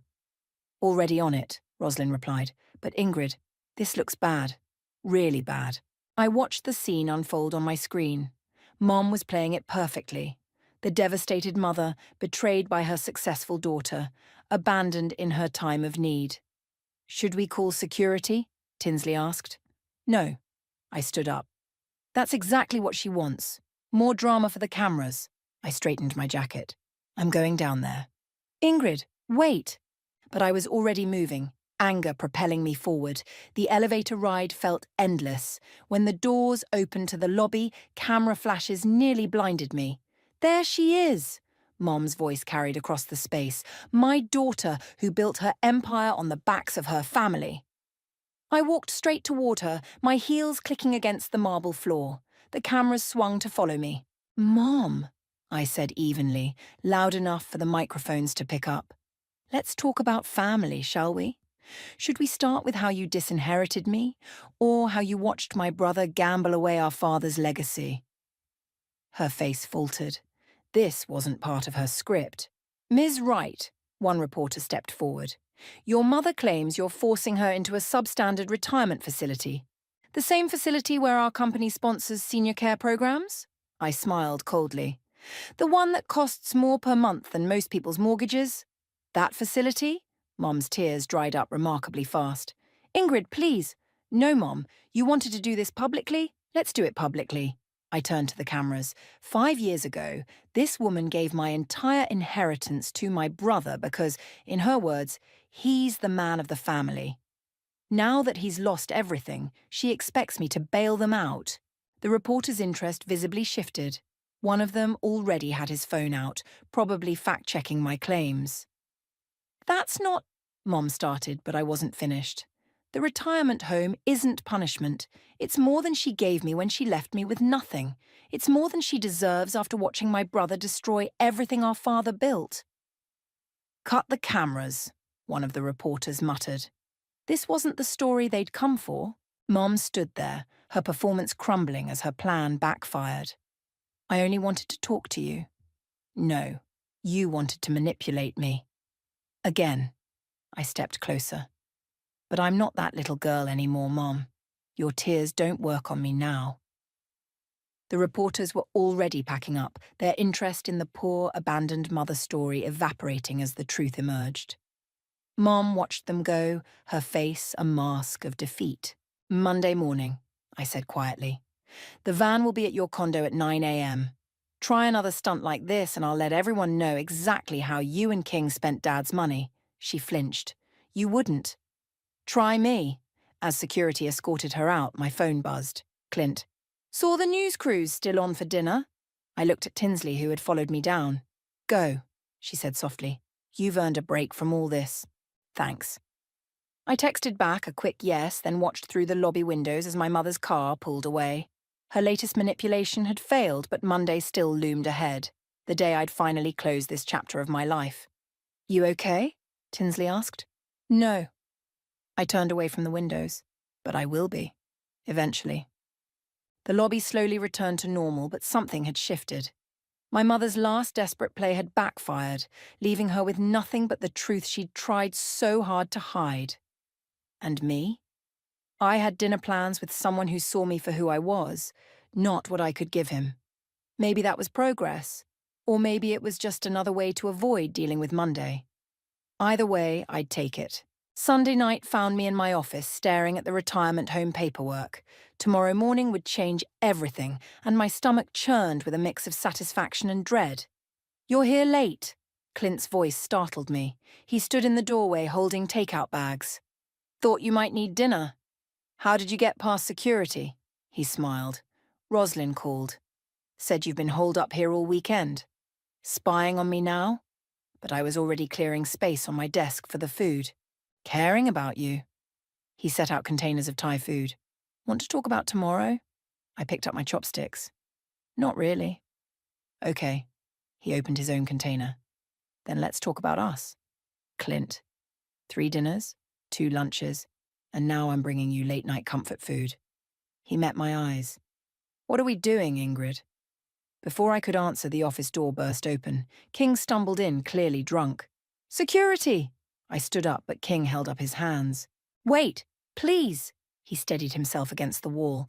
I need to show you something." Clint moved between us. "You need to leave." "No, look!" King pulled out his phone, fingers fumbling as he pulled up a video. "Remember this?" Despite myself, I looked. It was an old home video. Christmas morning, maybe 15 years ago. Dad was still alive, filming as King and I opened presents. We were laughing, happy, whole. "That's what we used to be," King's voice cracked, "before money and inheritance and all this mess." "You're drunk," I said flatly. "Go home." "Mom's been crying for days." He pocketed the phone. "She barely eats." "Is that what you wanted?" "What I wanted?" My voice rose. "I wanted a family that valued me. I wanted a mother who saw me as equal to her precious son. I wanted a brother who stood up for me instead of taking everything." "I know." He slumped into a chair. "I know, and I'm sorry. I screwed up. I screwed everything up." Clint touched my arm. "Want me to call security?" I shook my head, studying my brother. He looked terrible. Unshaven, clothes wrinkled, eyes bloodshot. "Why are you really here, King?" "Because..." He ran a hand through his disheveled hair. "Because I found this today." He pulled out an envelope, handed it to me with shaking hands. Inside was a letter from Dad dated just before he died. My breath caught as I read, "My dearest children, the estate isn't just money and property. It's the love your mother and I built together. Share it, protect it, take care of each other." "Where did you get this?" My voice wavered. "Mum's condo. She's been packing and..." King's eyes filled with tears. "We failed him, didn't we? Both of us." "No." I crumpled the letter. "You failed him. You and Mom." "Ingrid," Clint said softly. "Maybe..." "Don't." I turned to King. "One letter doesn't erase what you did. What you both did." "I know." King stood unsteadily. "But tomorrow, that retirement home, it's not what Dad would have wanted." "Dad's not here." The words tasted bitter. "Because he trusted you both to do the right thing and you didn't." "So what's your excuse?" King's voice hardened. "What's your justification for doing the wrong thing now?" The question hit me like a slap. Clint's hand found mine under the desk, squeezing gently. "Get out," I whispered, "before I call security." King walked to the door, then turned. "You know what's funny? You think you're nothing like Mom, but this revenge thing, this need to hurt people who hurt you, that's all her." The door closed behind him, leaving his words hanging in the air like smoke. "He's wrong," Clint said quietly. "You're nothing like her." "Am I?" I looked at the retirement home papers, then at Dad's crumpled letter. "Because right now, I'm not so sure." "The difference is you can still choose differently." He gathered the takeout containers. "Tomorrow's coming, whether you're ready or not. The question is, Who do you want to be when it gets here? I stared out at the city lights, Dad's words echoing in my head. Take care of each other. We'd all failed at that, hadn't we? Mom, King, me. We'd turned love into a weapon, family into a battlefield. I need to think, I said finally. Clint nodded, understanding. Want company while you think? I looked at him, really looked at him, and saw what I'd been avoiding. Someone who chose to stay, even when things got messy. Yeah, I said softly. I think I do. We sat together in the quiet office, the ghost of my father's words floating between us, while Monday crept closer and choices waited to be made. Monday morning arrived with the weight of an avalanche. I stood outside Mom's condo building, watching the retirement home van pull up. Clint waited in his car nearby, having insisted on being here just in case. The driver approached me. Ms. Wright? We're ready when you are. I checked my watch. 8:55 a.m. Give me a minute. The building's lobby was quiet as I rode the elevator to the 12th floor. Mum's door was open when I arrived, boxes stacked neatly in the hallway. Inside, she sat on her bare mattress, a small suitcase beside her. It's time, I said. She looked up, eyes red from crying. So this is really happening? You signed the papers. Because you gave me no choice. She stood up, anger flaring. Just like I have no choice now. There are always choices, Mom. I picked up her suitcase. You taught me that, remember? When you chose King over me? I chose what I thought was right for the family. And how did that work out? A noise from the hallway made us both turn. King stood there, looking surprisingly sober. What are you doing here? I demanded. I came to help Mom move. He stepped into the room. And to give you this. He held out an envelope. What is it? Open it. Inside was a check, a big one. I looked up, confused. It's everything I have left, King said quietly. My savings, my investments, everything, for Mum's care. Mum gasped. King, no. Yes. He turned to her. I did this. I took the inheritance and wasted it. Let me try to fix it. I stared at the check, then at my brother. This doesn't change anything. Doesn't it? He met my gaze. You wanted revenge, Ingrid. You wanted me to feel what you felt when you lost everything. Well, now I do. I didn't ask for this. No, but Dad would have. He pulled out the letter from last night, smoothed and refolded. Take care of each other, remember? The retirement home driver appeared in the doorway. Ms. Wright, we need to get moving. I looked at Mom, really looked at her. She seemed smaller somehow, more fragile. The angry teenager in me celebrated her defeat, but something else, something that sounded suspiciously like Dad, whispered that this wasn't justice. It was just more pain. Wait, I said to the driver. Then to Mom. If I changed my mind about this, what would you do differently? Everything. She stepped toward me. I'd apologize, really apologize, for choosing sides, for making you feel less than, for not being the mother you deserved. And, I prompted. And I'd try to earn back your trust, not with excuses or manipulation, but with actions. She glanced at King. We both would.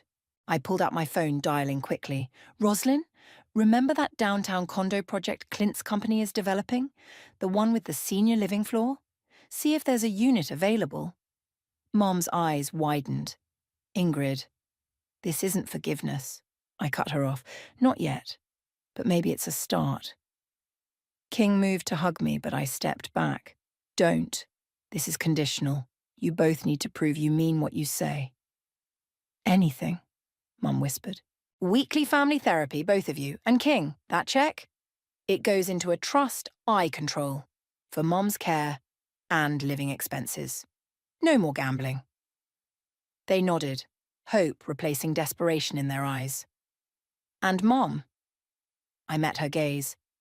If you ever try to pit your children against each other again, the retirement home will look like a luxury resort compared to what comes next. She flinched but nodded. I understand. The driver cleared his throat awkwardly. I waved him away, then turned back to my family, this broken, messy thing we'd become. Dad's letter was right, I said finally. We're supposed to take care of each other, but that means all of us equally. No favourites, no manipulation, no more games.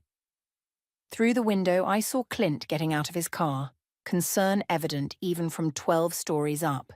He'd been right too. I could choose differently. Be different. The condo won't be ready for a few weeks, I told Mom. Until then, you can stay in my guest room.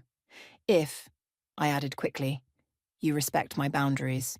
She nodded, tears flowing freely now. King looked like he might cry too. Don't make me regret this, I warned them both.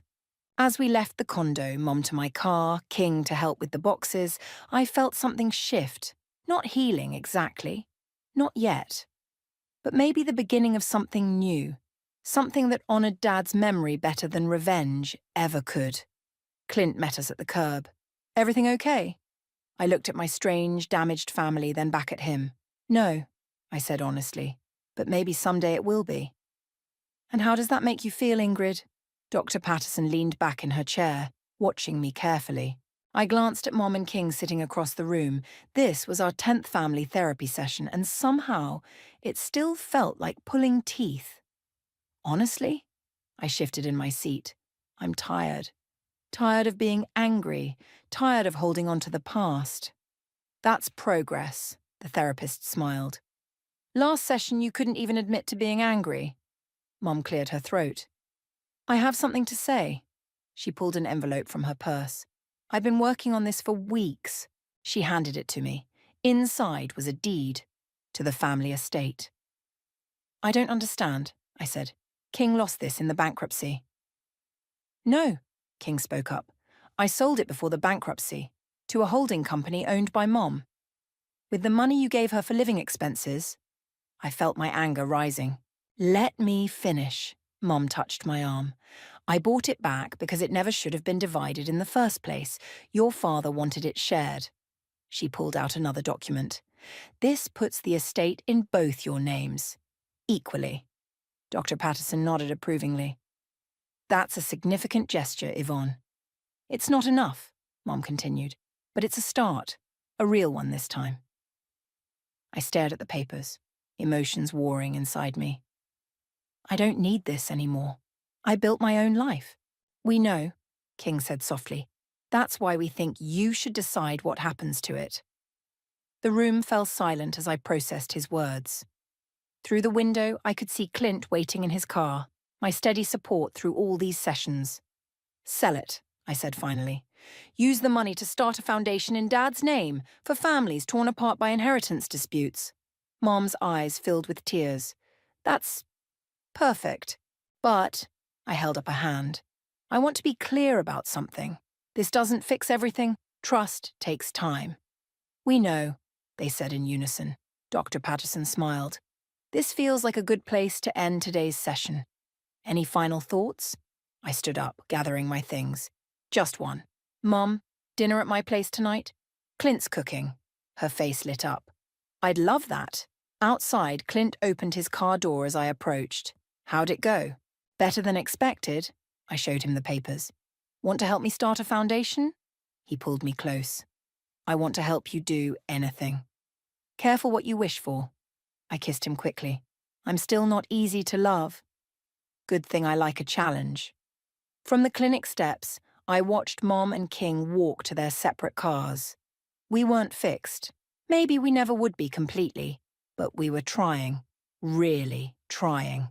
My phone buzzed with a text from Roslyn. Reminder, your motivational speech at the Business Women's Conference is tomorrow. Topic, building success from adversity. I smiled, typing back. Change of topic. New title. The true meaning of legacy. You sure? She replied immediately. Looking at my mother getting into her car, at my brother checking his 1-year sobriety chip, at Clint waiting patiently beside me, I'd never been more sure. Legacy isn't about money or property, I said aloud. It's about choices. Deep thoughts for a Thursday afternoon, Clint teased. I'm serious. I turned to face him. I almost let revenge become my legacy. Almost became exactly what I hated. But you didn't. No. I watched Mum's car pull away. I chose differently. My phone buzzed again. A photo from Tinsley. The foundation paperwork was already in progress. Below it, she'd written, "Your dad would be proud." Maybe he would be. Not of how we'd torn ourselves apart, but of how we were trying to put things back together. Not perfectly, not completely, but honestly. "Ready to go?" Clint asked. I took one last look at the therapy clinic, then at the papers in my hand. The deed that had once meant everything to me now felt light, insignificant, compared to the weight of growth and healing. "Yeah," I said, taking his hand. "I'm ready." As we drove away, I thought about tomorrow's speech, about telling a room full of ambitious women that true success isn't measured in dollars or revenge served cold, but in the courage to choose healing over hurt, growth over grudges. Mom would be in the audience, so would King. And for the first time, I was glad they would be there. Not because I'd proved them wrong, but because we were all finally learning to be right. "You're smiling," Clint noted. "Just thinking," I replied, "about how sometimes the best revenge isn't revenge at all." He squeezed my hand as we drove toward home, toward dinner with my mother, toward tomorrow's speech, toward a future built on choices rather than consequences. And for once, that felt like enough.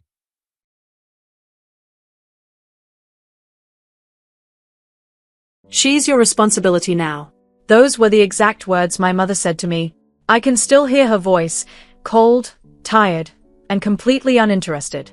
It was the night my sister left her 3-month-old baby at my door and disappeared into the storm. She didn't ask how I felt. She didn't explain anything.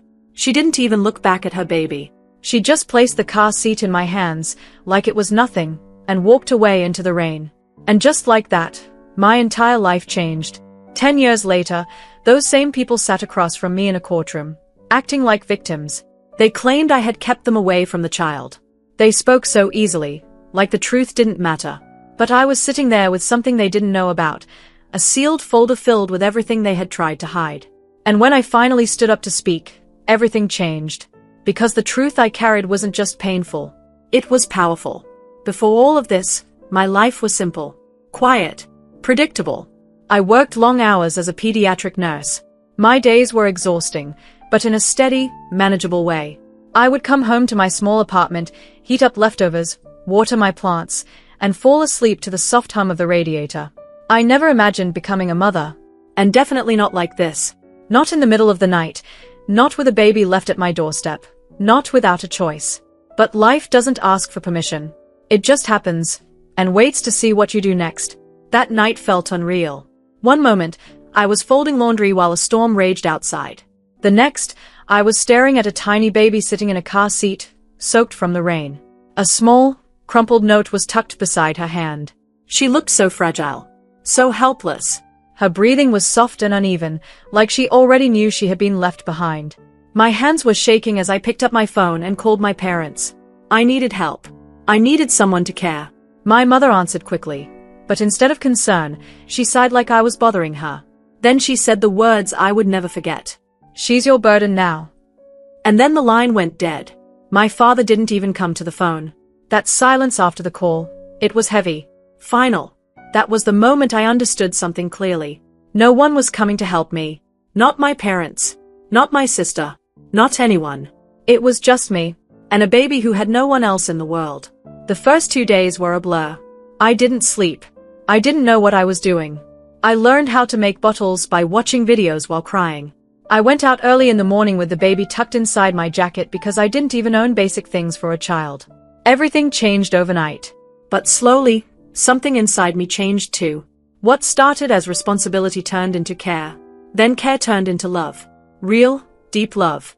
I named her Lily. And over time, she became my whole world. She would hold my finger with her tiny hand and look at me like I was everything she had. And maybe I was. People talk about chosen family like it's something soft and easy. But ours wasn't. It was built through sleepless nights, quiet tears, fear, and promises whispered in the dark. And for 10 years, it felt unbreakable. Until the day my sister came back. Elena didn't return with guilt or regret. She came back confident, polished, prepared, like she had practiced this moment. It started with a phone call. "Ruby, it's me." For a second, I didn't even recognize her voice. But then I did, and I felt that same old feeling. That same manipulation hidden behind softness. She said she was sober now. For 7 years. She said she wanted to explain. She said she wanted to meet Lily. We met at a cafe near park. When she walked in, I barely recognized her. She looked put together, calm, controlled. Not like the desperate girl who had left her baby behind. "I'm better now," she said. "I want to see her." I didn't answer right away. All I could think about was Lily, her fears, her nightmares, the way she sometimes whispered in her sleep, "Don't let them take me." But eventually, I agreed to one meeting. Just one. We met at a children's museum. Bright, safe, public. Lily held my hand tightly. She was nervous in a way I had never seen before. Elena approached slowly, acting gentle, maybe too gentle. And then Lily said something that stayed with me. "You're not my mom. Nana is." Elena's eyes filled with tears. And for a moment, I almost believed she had changed. But I was wrong. Over the next few months, Elena slowly became more present. She sent messages, brought gifts, asked about school. And Lily, being kind and open-hearted, slowly started to trust her. I didn't. But I didn't want my fear to limit Lily's world either. Then one night, I received a message. "We need to talk. Something important." Signed, Elena O.N. Grant. Her husband. The next day, they sat in my home like they belonged there. Calm, confident, prepared. And then Grant said it. "We want custody." Everything inside me froze. That word, custody, it hit harder than anything Elena had ever done. Even worse than the night she left. They spoke calmly, like this was reasonable. Like I hadn't spent 10 years raising Lily alone. Like I wasn't her real parent. "She deserves a proper home," Grant said. "2 parents." I didn't argue. Not because I agreed. But because Lily was in the next room, listening. That night, I sat beside her bed as she slept. She was whispering again. "Don't take me." And in that moment, something inside me changed. Not breaking. Not fear. Something stronger. A decision. I wasn't going to lose her. Not to Elena. Not to anyone. 3 weeks later, the legal papers arrived. They had officially filed for custody. And my parents, they supported Elena. They claimed I had kept Lily away from them. After 10 years of silence. After never showing up. That's when I stopped feeling hurt. And started preparing. I hired a lawyer. Strong, calm, sharp. She saw through everything immediately. "This isn't about family," she said. "This is about control, maybe even money." She was right. A private investigator uncovered the truth. Elena's husband was deep in debt. They had been searching for Lily's biological father. And he had recently inherited a huge amount of money. Suddenly, everything made sense. This wasn't about love. This wasn't about fixing the past. This was about profit. I looked at all the evidence laid out in front of me. Messages. Records. Lies. A full decade of betrayal. And in that moment, I knew something for sure. When I walk into that courtroom, I won't be afraid. I won't be weak. I'll be ready. And this time, I'll be the one telling the truth. The courthouse smelled strange, like old paper mixed with cold air. It was a scent that made everything feel serious, final, real. I sat beside Julia, my hands resting in my lap, trying to stay calm. Between us was the sealed folder. It felt heavier than it actually was, like it carried more than just papers, like it carried the truth, waiting for the right moment. Every few seconds, my eyes moved to the door. I kept thinking about Lily. She was at school, probably sitting in her classroom, laughing with her friends, completely unaware that everything in her life was about to be decided in that room. Then the doors opened. Elena walked in first. She wore a soft blue dress, her hair styled in gentle waves, like she wanted to look innocent, harmless. Like none of this was her fault. Grant followed beside her, dressed in a sharp suit, wearing that same confident half-smile. The kind of smile people use when they think they've already won. Behind them, my parents. They walked in quietly and took their seats, hands folded neatly, almost like they were attending a peaceful gathering, not a courtroom where they had come to testify against me. When the judge entered, the entire room shifted. Everyone stood. Then we sat again as the judge took her place. Judge Harriman, silver hair, calm eyes, and a steady presence, looked around the room carefully before speaking. "Let's begin." Elena spoke first. She stepped forward, took a breath, and began. My sister kept my daughter away from me, she said, her voice shaking at just the right moments. I was sick back then, but I got better. I tried to come back. I wanted to reconnect. But she refused. She shut me out. Her lawyer nodded, encouraging her to continue. And my parents, Elena added softly, lowering her voice. They were heartbroken. Ruby never allowed them to see their granddaughter. It sounded convincing. Too convincing. Like a story practiced over and over again. Then my parents took the stand. They repeated the same story. She pushed us away, my mother said with a deep sigh. We tried to stay involved, my father added. But she didn't want Lily to know us. Not once did they mention the truth. Not the nights I called them, begging for help. Not the birthdays they ignored. Not the empty promises. Not the silence. Then it was Grant's turn. He stood confidently, like he belonged there. Ruby's situation is unstable, he said calmly. She works long hours. Her income is limited. And she is raising Lily alone. He paused before adding, Elena and I can offer something better. A complete home. Stability. Opportunity. That word, opportunity, hit something deep inside me. Like everything I had given Lily, wasn't enough. Then it was my turn. Julia guided me carefully, step by step. We showed photos, Lily growing up, smiling, learning. School reports. Notes from teachers. Letters from neighbors. Medical records. Every piece told the same story. Lily was safe. She was loved. She was cared for. But the other lawyer wasn't finished. He stood up and began questioning me. You work 2 jobs, correct? Yes, I answered calmly. But I work after Lily sleeps. To save for her future. You're not married. No. You rent your home. Yes. He paused, then asked, do you believe you can provide what a 2-parent household can? Julia immediately objected. The judge agreed, but the question still hung in the air. Not because of the words, but because of what they were trying to suggest. I took a slow breath. Then I answered clearly.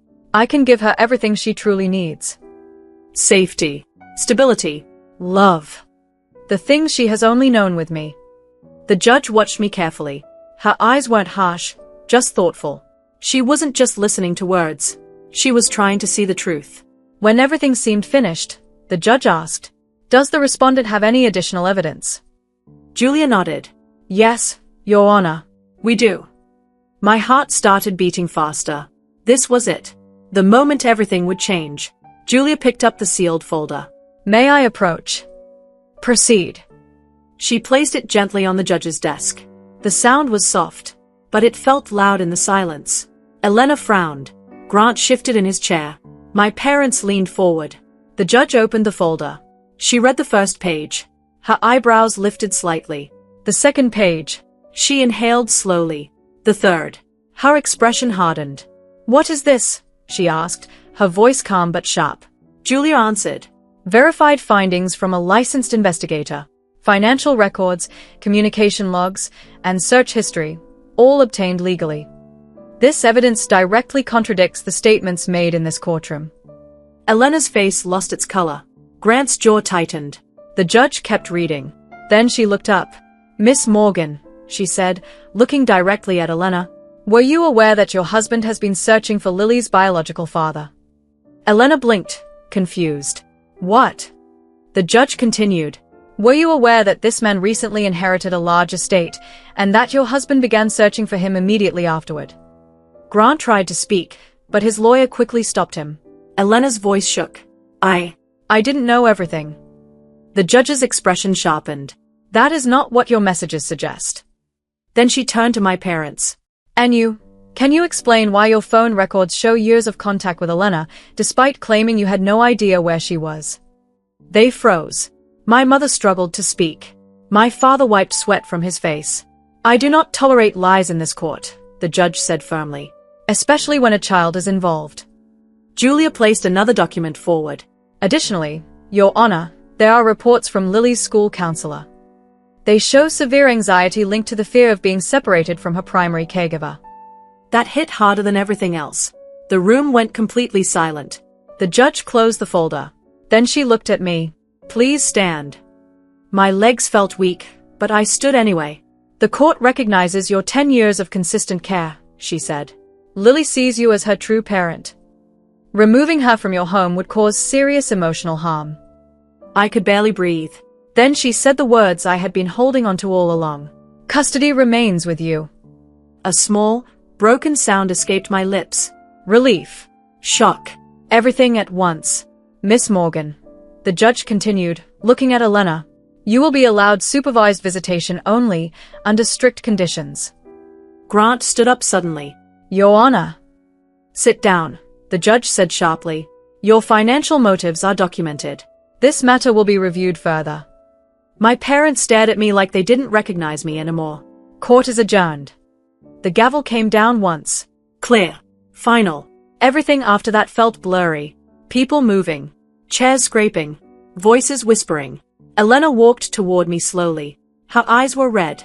"I didn't know," she whispered. "About Grant." "I didn't." I stepped back. Not out of anger, but to protect myself. "You had 10 years, I said quietly.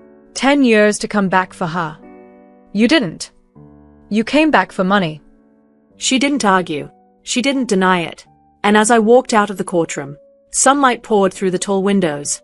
Warm, soft, real.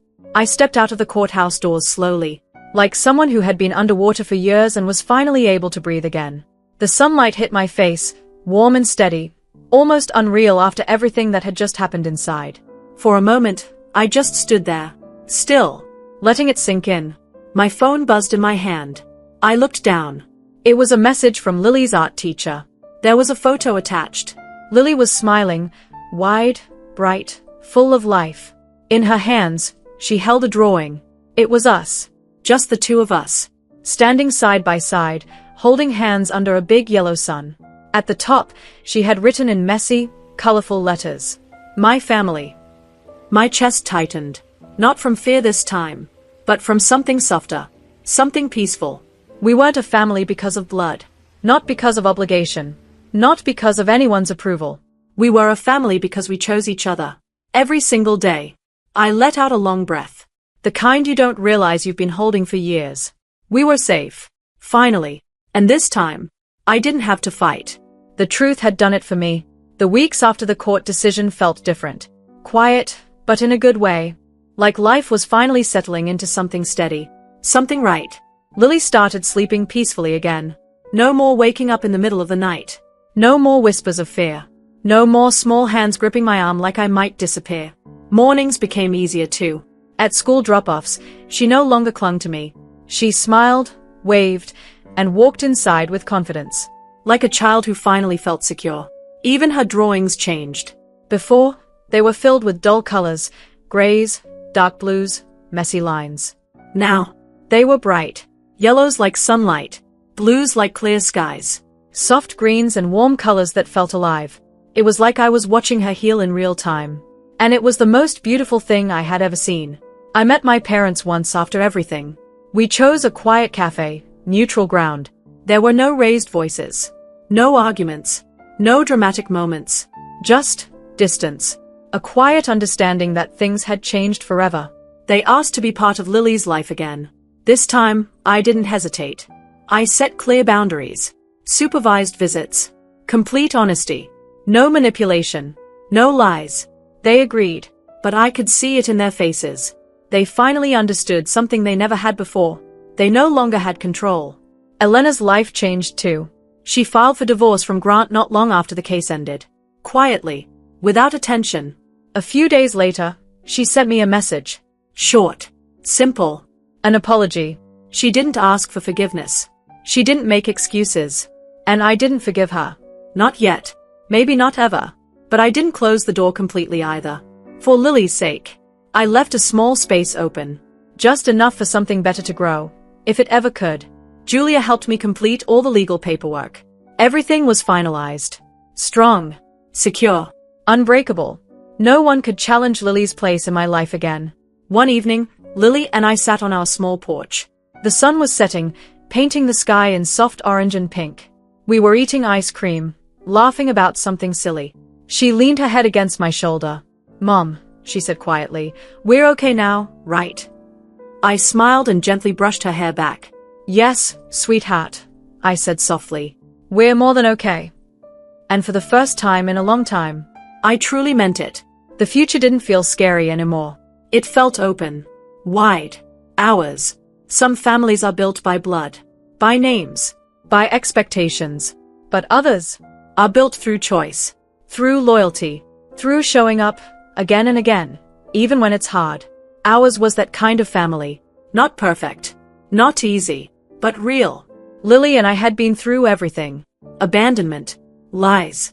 A courtroom where the truth had to fight just to be heard. But we made it through. Stronger. Steadier. Unbreakable. And no matter what happens next, I know one thing for sure.